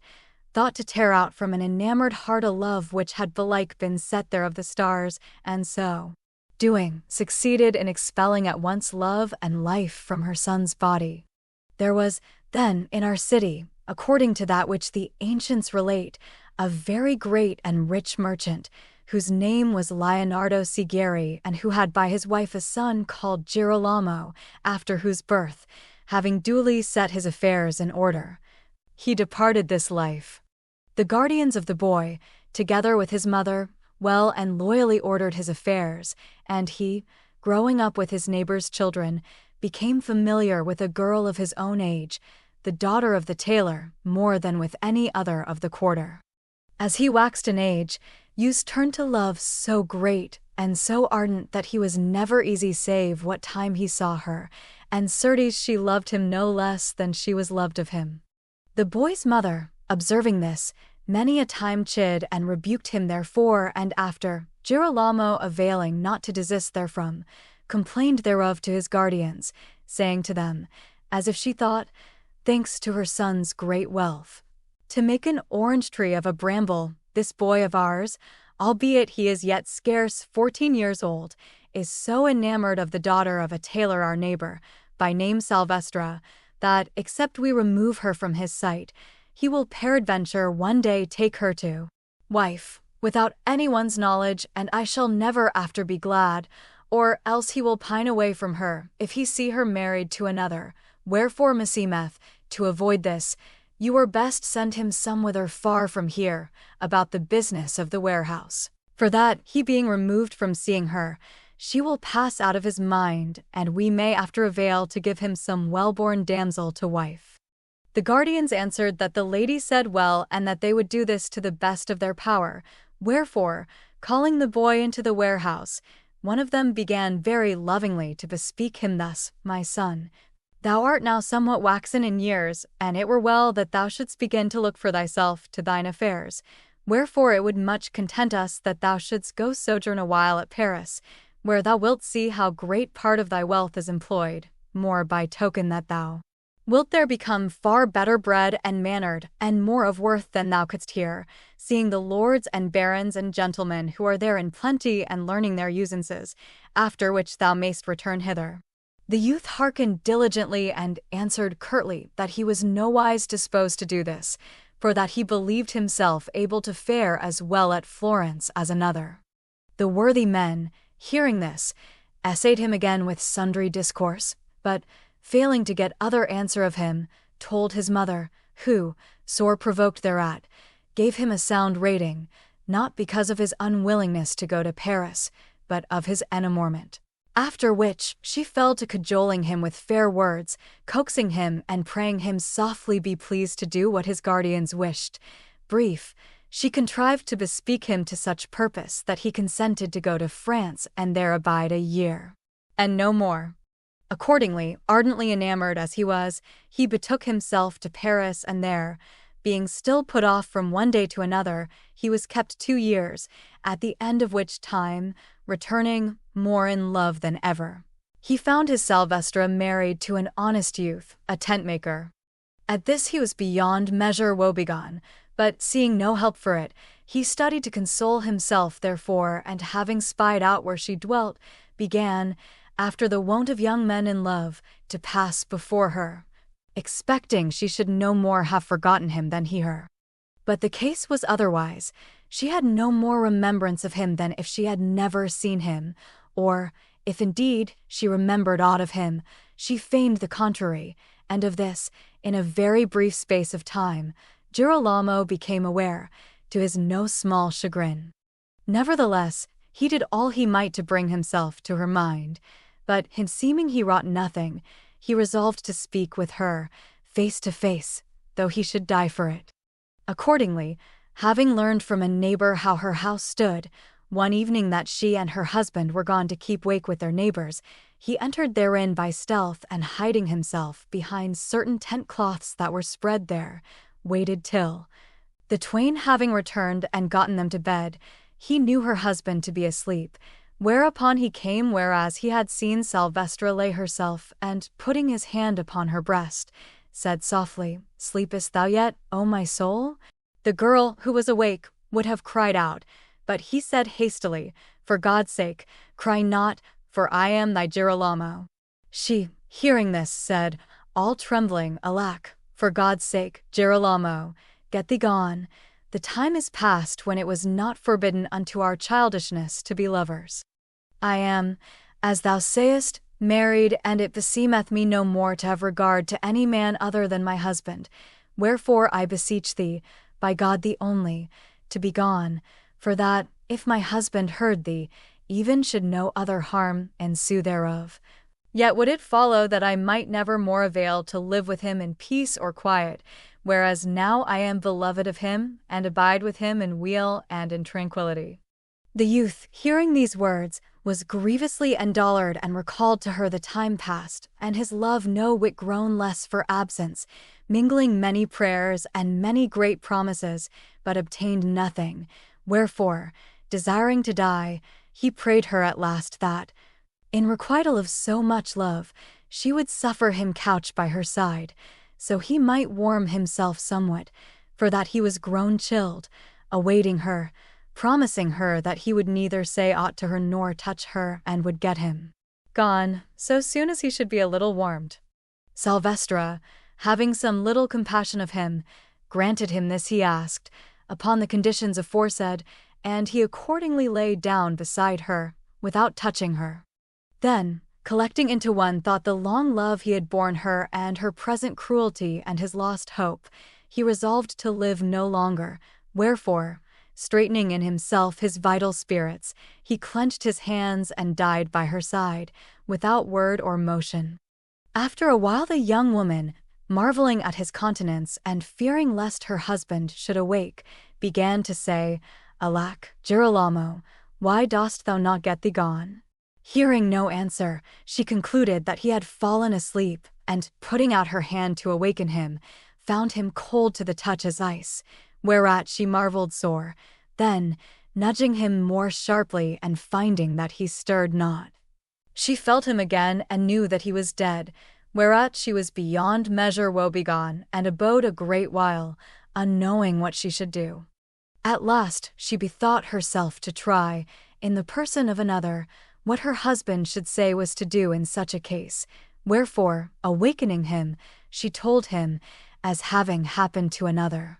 that which had presently betided herself, and after asked him what counsel she should take thereof, if it should happen to herself. The good man replied that him seemed the dead man should be quietly carried to his house and there left, without bearing any ill will thereof to the woman, who, it appeared to him, had nowise done amiss.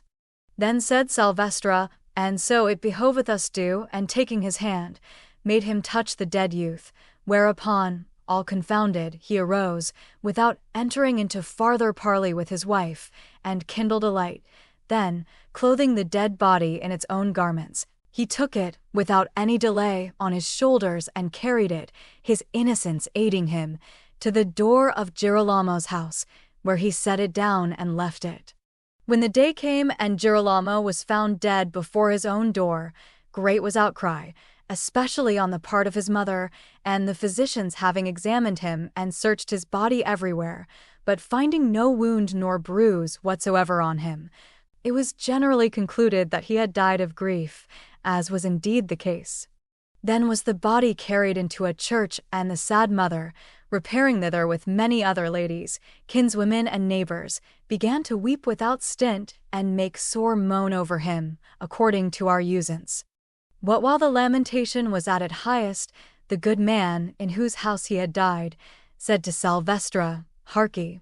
put some mantlet or other on thy head, and get thee to the church whither Girolamo hath been carried, and mingle with the women, and hearken to that which is discoursed of the matter, and I will do the like among the men, so we may hear if aught be said against us." The thing pleased the girl, who was too late grown pitiful, and would fain look upon him, dead, whom, living, she had not willed to pleasure with one poor kiss, and she went thither. A marvelous thing it is to think how uneath to search out are the ways of love.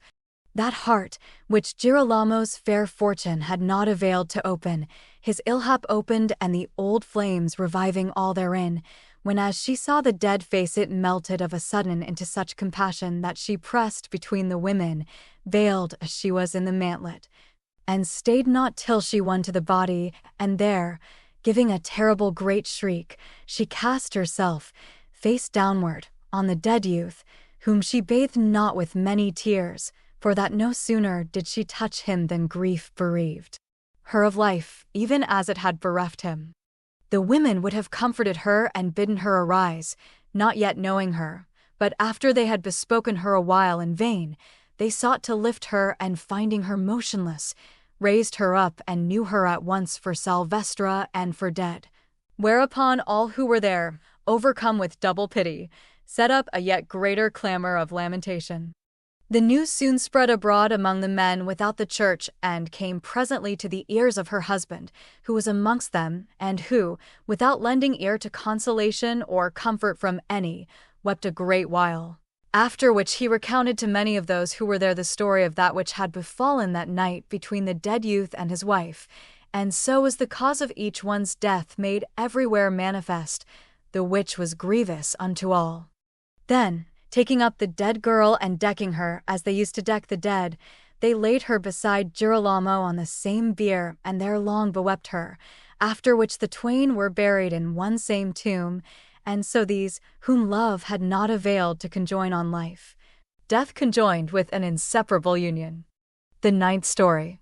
Sir Guillaume de Roussillon giveth his wife to eat the heart of Sir Guillaume de Gardestang by him slain, and loved of her, which she after coming to know, casteth herself from a high casement to the ground, and dying, is buried with her lover. Neophile having made an end of her story, which had awakened no little compassion in all the ladies her companions, the king, who purposed not to infringe Dioneo his privilege, there being none else to tell but they twain, began, "Gentle ladies, since you have such compassion upon ill-fortuned loves, it hath occurred to me to tell you a story whereof it will behove you have no less pity than of the last, for that those to whom that which I shall tell happened were persons of more account than those of whom it hath been spoken, and yet more cruel was the mishap that befell them. You must know, then, that according to that which the Provençals relate, there were aforetime in Provence 2 noble knights, each of whom had castles and vassals under him, called the one Sir Guillaume de Roussillon, and the other Sir Guillaume de Gardestang. And for that they were both men of great prowess in arms, they loved each other with an exceeding love, and were wont to go still together and clad in the same colours to every tournament or jousting or other act of arms. Although they abode each in his own castle and were distant, one from other, a good half-score miles, yet it came to pass that, Sir Guillaume de Roussillon having a very fair and lovesome lady to wife, Sir Guillaume de Gardestang, notwithstanding the friendship and fellowship that was between them, become beyond measure enamoured of her, and so wrought, now with one means and now with another, that the lady became aware of his passion, and knowing him for a very valiant knight, it pleased her. And she began to return his love, insomuch that she desired and tendered nothing more than him, nor awaited other what than to be solicited of him, the which was not long in coming to pass, and they foregathered once and again. Loving each other amain, and conversing together less discreetly than behoved, it befell that the husband became aware of their familiarity, and was mightily incensed thereat, insomuch that the great love he bore to Gardestang was turned into mortal hatred. But this he knew better to keep hidden than the two lovers had known to conceal their love, and was fully resolved in himself to kill him. Roussillon being in this mind, it befell that a great tourneying was proclaimed in France, the which he forthright signified to Gardestang, and sent to bid him come to him, and it pleased him, so they might take counsel together if and how they should go thither. Whereto the other very joyously answered that he would without fail come to sup with him on the ensuing day. Roussillon, hearing this, thought the time come when as he might avail to kill him, and accordingly on the morrow he armed himself, and mounting to horse with a servant of his, lay at ambush, maybe a mile from his castle, in a wood whereas Gardestang must pass. There after he had awaited him a good while, he saw him come, unarmed and followed by two servants in like case, as one who apprehends nothing from him, and when he saw him come whereas he would have him, he rushed out upon him, lance in hand, full of rage and malice, crying, "Traitor, thou art dead." And to say thus, and to plunge the lance into his breast were one and the same thing. Gardestang, without being able to make any defense or even to say a word, fell from his horse, transfixed of the lance, and a little after died, whilst his servants, without waiting to learn who had done this, turned their horses' heads and fled as quickly as they might towards their lord's castle. Roussillon dismounted, and opening the dead man's breast with a knife, with his own hands tore out his heart, which he let wrap in the pennon of a lance, and gave to one of his men to carry. Then, commanding that none should dare make words of the matter, he remounted, it being now night, and returned to his castle. The lady, who had heard that Gardestang was to be there that evening to supper, and looked for him with the utmost impatience, seeing him not come, marvelled sore, and said to her husband, "How is it, sir, that Gardestang is not come?" "Wife," answered he, "I have had word from him that he cannot be here till tomorrow," whereat the lady abode somewhat troubled.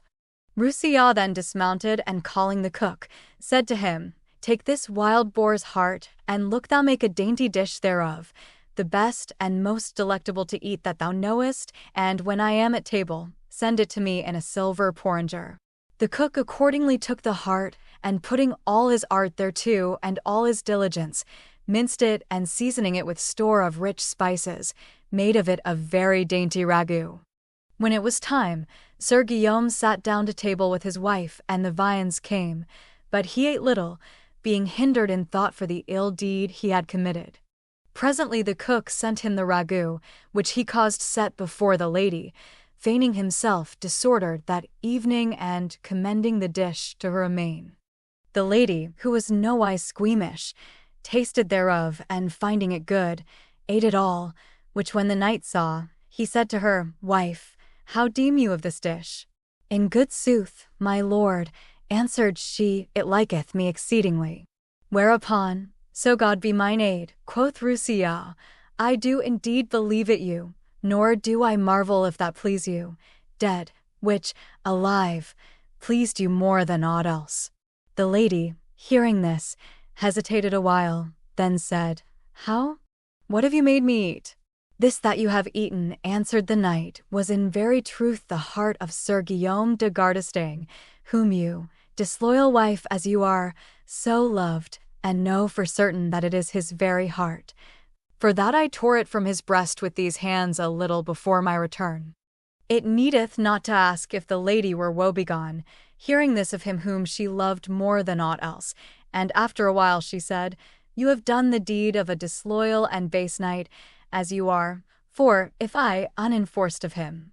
made him lord of my love, and therein offended against you, not he, but I should have borne the penalty thereof. But God forfend that ever other victual should follow upon such noble meat the heart of so valiant and so courteous a gentleman as was Sir Guillaume de Gardestang. Then, rising to her feet without any manner of hesitation, she let herself fall backward through a window which was behind her, and which was exceeding high above the ground, wherefore, as she fell, she was not only killed, but well nigh broken in pieces. Sir Guillaume, seeing this, was sore dismayed, and him seemed he had done ill, wherefore, being adread of the country people and of the Count of Provence, he let saddle his horses and made off.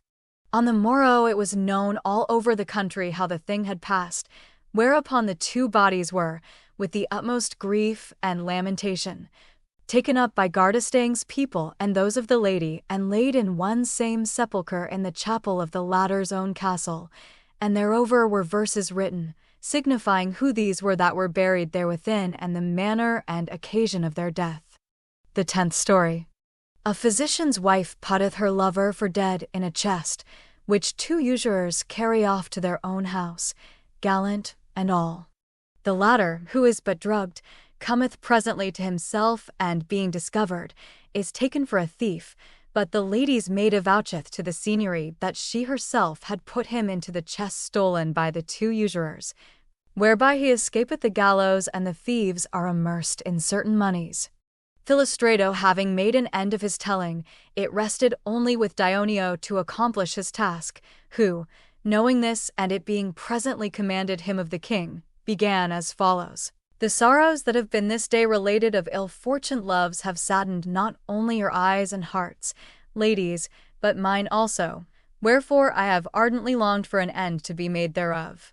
Now that, praised be God, they are finished, except I should choose to make an ill addition to such sorry wear, from which God keep me, I will, without farther ensuing so dolorous a theme, begin with something blither and better, thereby perchance affording a good argument for that which is to be related on the ensuing day.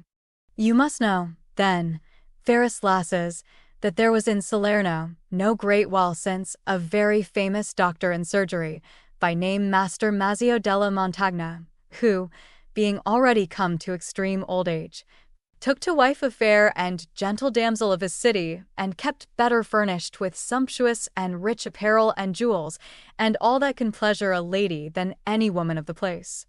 True it is she went a-cold most of her time, being kept of her husband ill-covered abed, for, like as Messer Riccardo di Cinzica, of whom we already told, taught his wife to observe saints' days and holidays,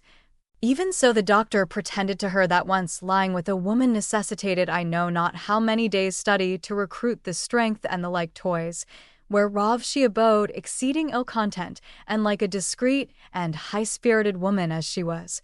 bethought herself, so she might the better husband the household good, to betake herself to the highway and seek to spend others' gear.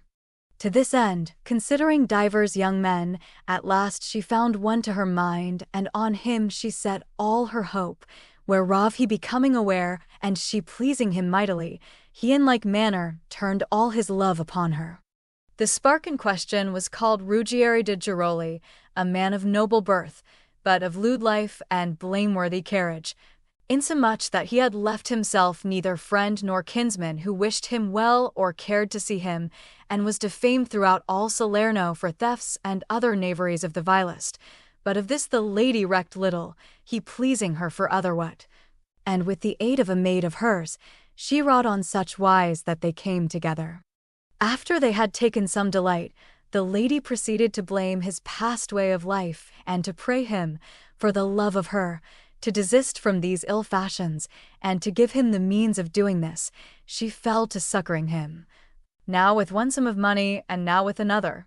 On this wise they abode together, using the utmost discretion, till it befell that a sick man was put into the doctor's hands, who had a gangrened leg, and Master Mazzio, having examined the case, told the patient's kinsfolk that, except a decayed bone he had in his leg were taken out, needs must he have the whole limb cut off or die, and that, by taking out the bone, he might recover, but that he would not undertake him otherwise than for a dead man, to which those to whom the sick man Pertained agreed, and gave the latter into his hands for such. The doctor, judging that the patient might not brook the pain nor would suffer himself to be operated without an opiate, and having appointed to set about the matter at evensong, let that morning distill a certain water of his composition, which being drunken by the sick man, should make him sleep so long as he deemed necessary for the performing of the operation upon him, and fetching it home, set it in his chamber, without telling any what it was. The hour of vespers come, and the doctor being about to go to the patient in question, there came to him a messenger from certain very great friends of his at Malfi, charging him fail not for anything to repair thither incontinent, for that there had been a great fray there, in which many had been wounded. Master Mazzio accordingly put off the tending of the leg until the ensuing morning, and going aboard a boat, went off to Malfi, whereupon his wife, knowing that he would not return home that night, let fetch Ruggieri, as of her wont, and bringing him into her chamber, locked him there within, against certain other persons of the house should be gone to sleep. Ruggieri, then, abiding in the chamber, awaiting his mistress, and being, whether for fatigue endured that day or salt meat that he had eaten, or maybe for usance, sore, athirst, caught sight of the flagon of water, which the doctor had prepared for the sick man, and which stood in the window, and deeming it drinking water, set it to his mouth and drank it all off, nor was it long ere a great drowsiness took him, and he fell asleep. The lady came to the chamber as first she might, and finding Ruggieri asleep, nudged him and bade him in a low voice arise, but to no effect, for he replied not, neither stirred any it, whereat she was somewhat vexed, and nudged him more sharply, saying, Get up, slug a bed. And thou hadst a mind to sleep, thou shouldst have bade it ken thee to thine own house, and not come hither. Ruggieri, being thus pushed, fell to the ground from a chest whereon he lay, and gave no more sign of life than a dead body, whereupon the lady, now somewhat alarmed, began to seek to raise him up, and to shake him more roughly, tweaking him by the nose and plucking him by the beard, but all in vain. He had tied his ass to a fast picket. At this she began to fear lest he were dead. Nevertheless she proceeded to pinch him sharply and burn his flesh with a lighted taper, but all to no purpose, wherefore, being no doctress, for all her husband was a physician, she doubted not but he was dead in very deed. Loving him over all else as she did, it needeth no asking if she were woebegone for this, and daring not make any outcry, she silently fell a-weeping over him, and bewailing so sore a mishap. After a while, fearing to add shame to her loss, she bethought herself that it behoved her without delay find a means of carrying the dead man forth of the house, and knowing not how to contrive this, she softly called her maid, and discovering to her her misadventure sought counsel of her. The maid marveled exceedingly, and herself pulled and pinched Ruggieri, but, finding him without sense or motion, agreed with her mistress that he was certainly dead, and counselled her put him forth of the house. Quoth the lady, And where can we put him, so it may not be suspected, when as he shall be seen tomorrow morning, that he hath been brought out hence? Madam, answered the maid, I saw, this evening at nightfall, over against the shop of our neighbour yonder the carpenter, a chest not over big, the which, and the owner have not taken it in again, will come very apt for our affair, for that we can lay him therein, after giving him 2 or 3 slashes with a knife, and leave him be. I know no reason why whoso findeth him should suppose him to have been put there from this house rather than otherwhence. Nay, it will liefer be believed, seeing he was a young man of lewd life, that he hath been slain by some enemy of his, whilst going about to do some mischief or other, and after clapped in the chest. The maid's counsel pleased the lady, save that she would not hear of giving him any wound, saying that for naught in the world would her heart suffer her to do that. Accordingly she sent her to see if the chest were yet whereas she had noted it, and she presently returned and said, I. Then, being young and lusty, with the aid of her mistress, she took Ruggieri on her shoulders and carrying him out, whilst the lady forewent her, to look if any came, clapped him into the chest and shutting down the lid, left him there. Now it chanced that, a day or two before, two young men, who lent it usance, had taken up their abode in a house a little farther and lacking household gear, but having a mind to gain much and spend little, had that day espied the chest in question, and had plotted together, if it should abide there the night, to carry it off to their own house. Accordingly, midnight come, they sallied forth, and finding the chest still there, without looking farther, they hastily carried it off, for all it seemed to them somewhat heavy, to their own house, where they set it down beside a chamber in which their wives slept, and there leaving it, without concerning themselves for the nonce to settle it over nicely, betook them to bed. Presently, the morning drawing near, Ruggieri, who had slept a great while, having by this time digested the sleeping draught and exhausted its effects, awoke, and albeit his sleep was broken and his senses in some measure restored, there abode yet a dizziness in his brain, which held him stupefied, not that night only, but some days after. Opening his eyes and seeing nothing, he put out his hands hither and thither, and finding himself in the chest, bethought himself and said, "What is this? Where am I? Am I asleep or awake? Algates I mind me that I came this evening into my mistress's chamber, and now meseemeth I am in a chest. What meaneth this? Can the physician have returned, or other accident befallen, by reason whereof the lady hath hidden me here, I being asleep? Methinketh it must have been thus. Assuredly it was so." Accordingly, he addressed himself to abide quiet, and hearken if he could hear aught, and after he had abid and thus a great while, being somewhat ill at ease in the chest, which was small, and the side whereon he lay irking him, he would have turned over to the other, and wrought so dexterously that, thrusting his loins against one of the sides of the chest, which had not been set on a level place, he caused it first to incline to one side, and after topple over. In falling, it made a great noise, whereat the women who slept there nigh awoke, and being affrighted, were silent for fear. Ruggieri was sore alarmed at the fall of the chest, but, finding that it had opened in the fall, chose rather, if aught else should betide, to be out of it than to abide there within. Accordingly, he came forth, and what with knowing not where he was, and what with one thing and another, he fell to groping about the house, so haply he should find a stair or a door, whereby he might get him gone. The women, hearing this, began to say, "Who is there?" But Ruggieri, knowing not the voice, answered not, whereupon they proceeded to call the two young men, who, for that they had overwatched themselves, slept fast and heard nothing of all this. Thereupon the women, waxing more fearful, arose, and betaking themselves to the windows, fell a-crying, "Thieves! Thieves!" At this sundry of the neighbors ran up and made their way, some by the roof, and some by one part, and some by another, into the house, and the young men also, awaking for the noise, arose and seized Ruggieri, who, finding himself there, was in a manner beside himself for wonderment, and saw no way of escape.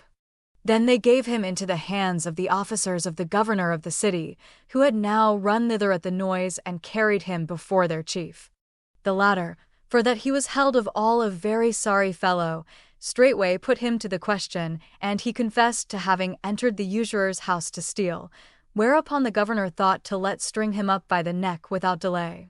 The news was all over Salerno by the morning that Ruggieri had been taken in the act of robbing the moneylender's house, which the lady and her maid hearing, they were filled with such strange and exceeding wonderment that they were like to persuade themselves that they had not done, but had only dreamed of doing, that which they had done overnight, whilst the lady, to boot, was so concerned at the news of the danger wherein Ruggieri was that she was like to go mad. Soon after Half-Tierce the physician, having returned from Malfi and wishing to medicine his patient, called for his prepared water, and finding the flagon empty, made a great outcry, saying that nothing could abide as it was in his house. The lady, who was troubled with another great chagrin, answered angrily, saying, "What wouldst thou say, doctor, of grave matter, whenas thou makest such an outcry anent a flagonlet of water overset? Is there no more water to be found in the world?" "Wife," rejoined the physician, "thou thinkest this was common water. It was not so. Nay, it was a water prepared to cause sleep, and told her for what occasion he had made it." When she heard this, she understood forthright that Ruggieri had drunken the opiate and had therefore appeared to them dead, and said to her husband, "Doctor, we knew it not. Wherefore do you make yourself some more?" And the physician, accordingly, seeing he might not do otherwise, let make thereof anew. A little after, the maid, who had gone by her mistress's commandment to learn what should be reported of Ruggieri, returned and said to her, "Madam, every one missaith of Ruggieri, nor, for aught I could hear, is there friend or kinsman who hath risen up or thinketh to rise up to assist him, and it is held certain that the prefect of police will have him hanged tomorrow. Moreover, I have a strange thing to tell you, to wit, meseemeth I have discovered how he came into the moneylender's house, and hear how. You know the carpenter over against whose shop was the chest wherein we laid him. He was but now at the hottest words in the world with one to whom it seemeth the chest belonged, for the latter demanded of him the price of his chest. And the carpenter replied that he had not sold it, but that it had that night been stolen from him. Whereto, not so, quoth the other, nay, thou soldest it to the two young men, the moneylenders yonder, as they told me yesternight, when I saw it in their house what time Ruggieri was taken. They lie, answered the carpenter. I never sold it to them, but they stole it from me yesternight. Let us go to them. So they went off with one accord to the moneylender's house, and I came back hither. On this wise, as you may see, I conclude that Ruggieri was transported whereas he was found, but how he came to life again I cannot divine. The lady now understood very well how the case stood, and telling the maid what she had heard from the physician, besought her help to save Ruggieri, for that she might, and she would, at once save him, and preserve her honor. Quoth she, "Madam, teach me how, and I will gladly do anything." Whereupon the lady, whose wits were sharpened by the urgency of the case, having promptly bethought herself of that which was to do, particularly acquainted the maid therewith, who first betook herself to the physician, and weeping, began to say to him, "Sir, it behoveth me ask you pardon of a great fault, which I have committed against you." "In what?" asked the doctor, and she, never giving over weeping, answered, "Sir, you know what manner young man is Ruggieri de Giroli. He took a liking to me a while agone, and partly for fear, and partly for love, needs must I become his mistress. Yesternight, knowing that you were abroad, he cajoled me on such wise that I brought him into your house to lie with me in my chamber, and he being athirst, and I having no whither more quickly to resort for water or wine, unwilling as I was that your lady, who was in the saloon, should see me, I remembered me to have seen a flagon of water in your chamber. And certes I confess I did ill, but who is there doth not ill bytimes? Indeed, I am exceeding grieved to have done it, not so much for the thing itself as for that which hath ensued of it, and by reason whereof Ruggieri is like to lose his life. Wherefore I pray you, as most I may, pardon me and give me leave to go succor Ruggieri inasmuch as I can." The physician, hearing this, for all he was angry, answered jestingly, "Thou hast given thyself thine own penance therefore, seeing that, whereas thou thoughtest yesternight to have a lusty young fellow who would shake thy skin coats well for thee, thou hadst a sluggard. Wherefore go and endeavour for the deliverance of thy lover, but henceforth look thou bring him not into the house again, or I will pay thee for this time and that together." The maid, thinking she had fared well for the first venue, betook herself, as quickly as she might, to the prison where Ruggieri lay, and coaxed the jailer to let her speak with the prisoner, whom after she had instructed what answers he should make to the prefect of police, and he would fain escape, she contrived to gain admission to the magistrate himself. The latter, for that she was young and buxom, would fain, ere he would hearken to her, cast his grapnel aboard the good wench, whereof she, to be the better heard, was no whit chary. Then, having quitted herself of the grinding dew, "Sir," said she, "you have here Ruggieri de Giroli taken for a thief, but the truth is not so." Then, beginning from the beginning, she told him the whole story, how she, being his mistress, had brought him into the physician's house, and had given him the drugged water to drink, unknowing what it was, and how she had put him for dead into the chest. After which she told him the talk she had heard between the master carpenter and the owner of the chest, showing him thereby how Ruggieri had come into the moneylender's house. The magistrate, seeing it an easy thing to come at the truth of the matter, first questioned the physician if it were true of the water, and found that it was as she had said. Whereupon he let summon the carpenter and him to whom the chest belonged, and the two moneylenders, and after much parley, found that the latter had stolen the chest overnight and put it in their house.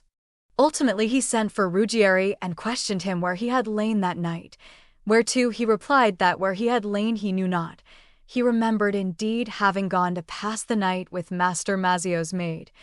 in whose chamber he had drunken water for a sore thirst he had, but what became of him after he knew not, save that, when he awoke, he found himself in the moneylender's house in a chest. The prefect, hearing these things and taking great pleasure therein, caused the maid and Ruggieri and the carpenter and the moneylenders repeat their story again and again, and in the end, seeing Ruggieri to be innocent, he released him and immersed the moneylenders in 60 ounces for that they had stolen the chest. How welcome this was to Ruggieri none need ask, and it was beyond measure pleasing to his mistress, who together with her lover and the precious maid, who had proposed to give him the slashes with the knife, many a time after laughed and made merry of the matter, still continuing their loves and their disport from good to better, the which I would well might so betide myself, save always the being put in the chest. If the former stories had saddened the hearts of the lovesome ladies, this last one of Dionio's made them laugh heartily, especially when he spoke of the prefect casting his grapnel aboard the maid, that they were able thus to recover themselves of the melancholy caused by the others. But the king, seeing that the sun began to grow yellow and that the term of his seigneury was come, with very courteous speech excused himself to the fair ladies for that which he had done, to wit, that he had caused discourse of so sorrowful a matter as that of lovers' infelicity, which done, he rose to his feet and taking from his head the laurel wreath, whilst the ladies waited to see on whom he should bestow it, set it daintily on Fiametta's fair head, saying, I make over this crown to thee, as to her who will, better than any other, know how with tomorrow's pleasance to console these ladies our companions of today's woefulness. Fiametta, whose locks were curled and long and golden and fell over her white and delicate shoulders, and whose soft rounded face was all resplendent with white lilies and vermeil roses commingled, with 2 eyes in her head as they were those of a peregrine falcon and a dainty little mouth, the lips whereof seemed twin rubies, answered, smiling, and I, Philostrato, I take it willingly, and that thou mayst be the better cognizant of that which thou hast done. I presently will and command that each prepare to discourse tomorrow of that which hath happily betided lovers after sundry cruel and misfortunate adventures. Her proposition was pleasing unto all, and she, after summoning the seneschal and taking counsel with him of things needful, arising from session, blithely dismissed all the company until supper time. Accordingly, they all proceeded, according to their various appetites, to take their several pleasures, some wandering about the garden, whose beauties were not such as might lightly tire, and other some betaking themselves towards the mills which wrought there without, whilst the rest fared some hither and some thither, until the hour of supper, which being come, they all foregathered, as of their wont, anigh the fair fountain, and there supped with exceeding pleasance and well served. Presently arising thence, they addressed themselves, as of their wont, to dancing and singing, and Philomena leading off the dance, the queen said, Philostrato, I purpose not to depart from the usance of those who have foregone me in the sovereignty, but, like as they have done, so I intend that a song be sung at my commandment, and as I am assured that thy songs are even such as are thy stories, it is our pleasure that, so no more days than this be troubled with thine ill fortunes, thou sing such one thereof as most pleaseth thee. Philostrato replied that he would well, and forthright proceeded to sing on this wise. Weeping, I demonstrate how sore with reason doth my heart complain of love betrayed and plighted faith in vain. Love, when as first there was of the impressed, there on her image for whose sake I sigh, sans hope of succour I So full of virtue didst thou her portray, that every torment light accounted I, that threw thee to my breast, grown full of drear unrest. And dole might come, but now alack, I'm fain to own my error, not withouten pain. Yea, of the cheat first was I made aware, seeing myself of her forsaken sheer, in whom I hoped alone. For when I deemed myself most fairly grown into her favor and her servant dear, without her thought or care of my to come despair, I found she had another's merit ta'en to heart and put me from her with disdain. When as I knew me banished from my stead, straight in my heart a dolorous plaint there grew, that yet therein hath power, and oft I curse the day and eke the hour, when first her lovesome visage met my view, graced with high goodly head, and more enamored than I, my soul keeps up its dying strain. Faith, ardor, hope, blaspheming still amain. How void my misery is of all relief, thou mayst e'en feel, so sore I call thee, sire, with voice all full of woe. Aye, and I tell thee that it irks me so, that death for lesser torment I desire. Come, death, then, share the sheaf of this my life of grief, and with thy stroke my madness eke assign. Go where I may, less dire will be my bane. No other way than death is left my sprite. Aye, and none other solace for my dole. Then give it me straightway. Love, put an end withal to my dismay. Ah, do it, since fate's spite hath robbed me of delight. Gladden thou her, Lord, with my death, love slain, as thou hast cheered her with another swain. My song, though none to learn thee lend an ear,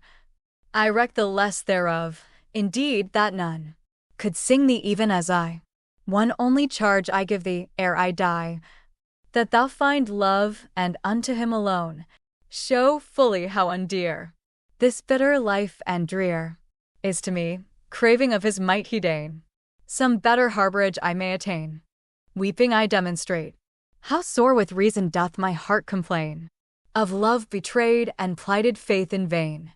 The words of this song clearly enough discovered the state of Philostrato's mind, and the cause thereof, the which, belike the countenance of a certain lady who was in the dance, had yet plainlier declared, had not the shades of the now fallen night hidden the blushes that rose to her face. But when he had made an end of his song, many others were sung, till such time as the hour of sleep arrived, whereupon, at the Queen's commandment, each of the ladies withdrew to her chamber. Here endeth the 4th day of the Decameron. If you enjoyed listening, please subscribe to the channel by hitting the subscribe button below. After doing so, click the bell icon to receive new content notifications.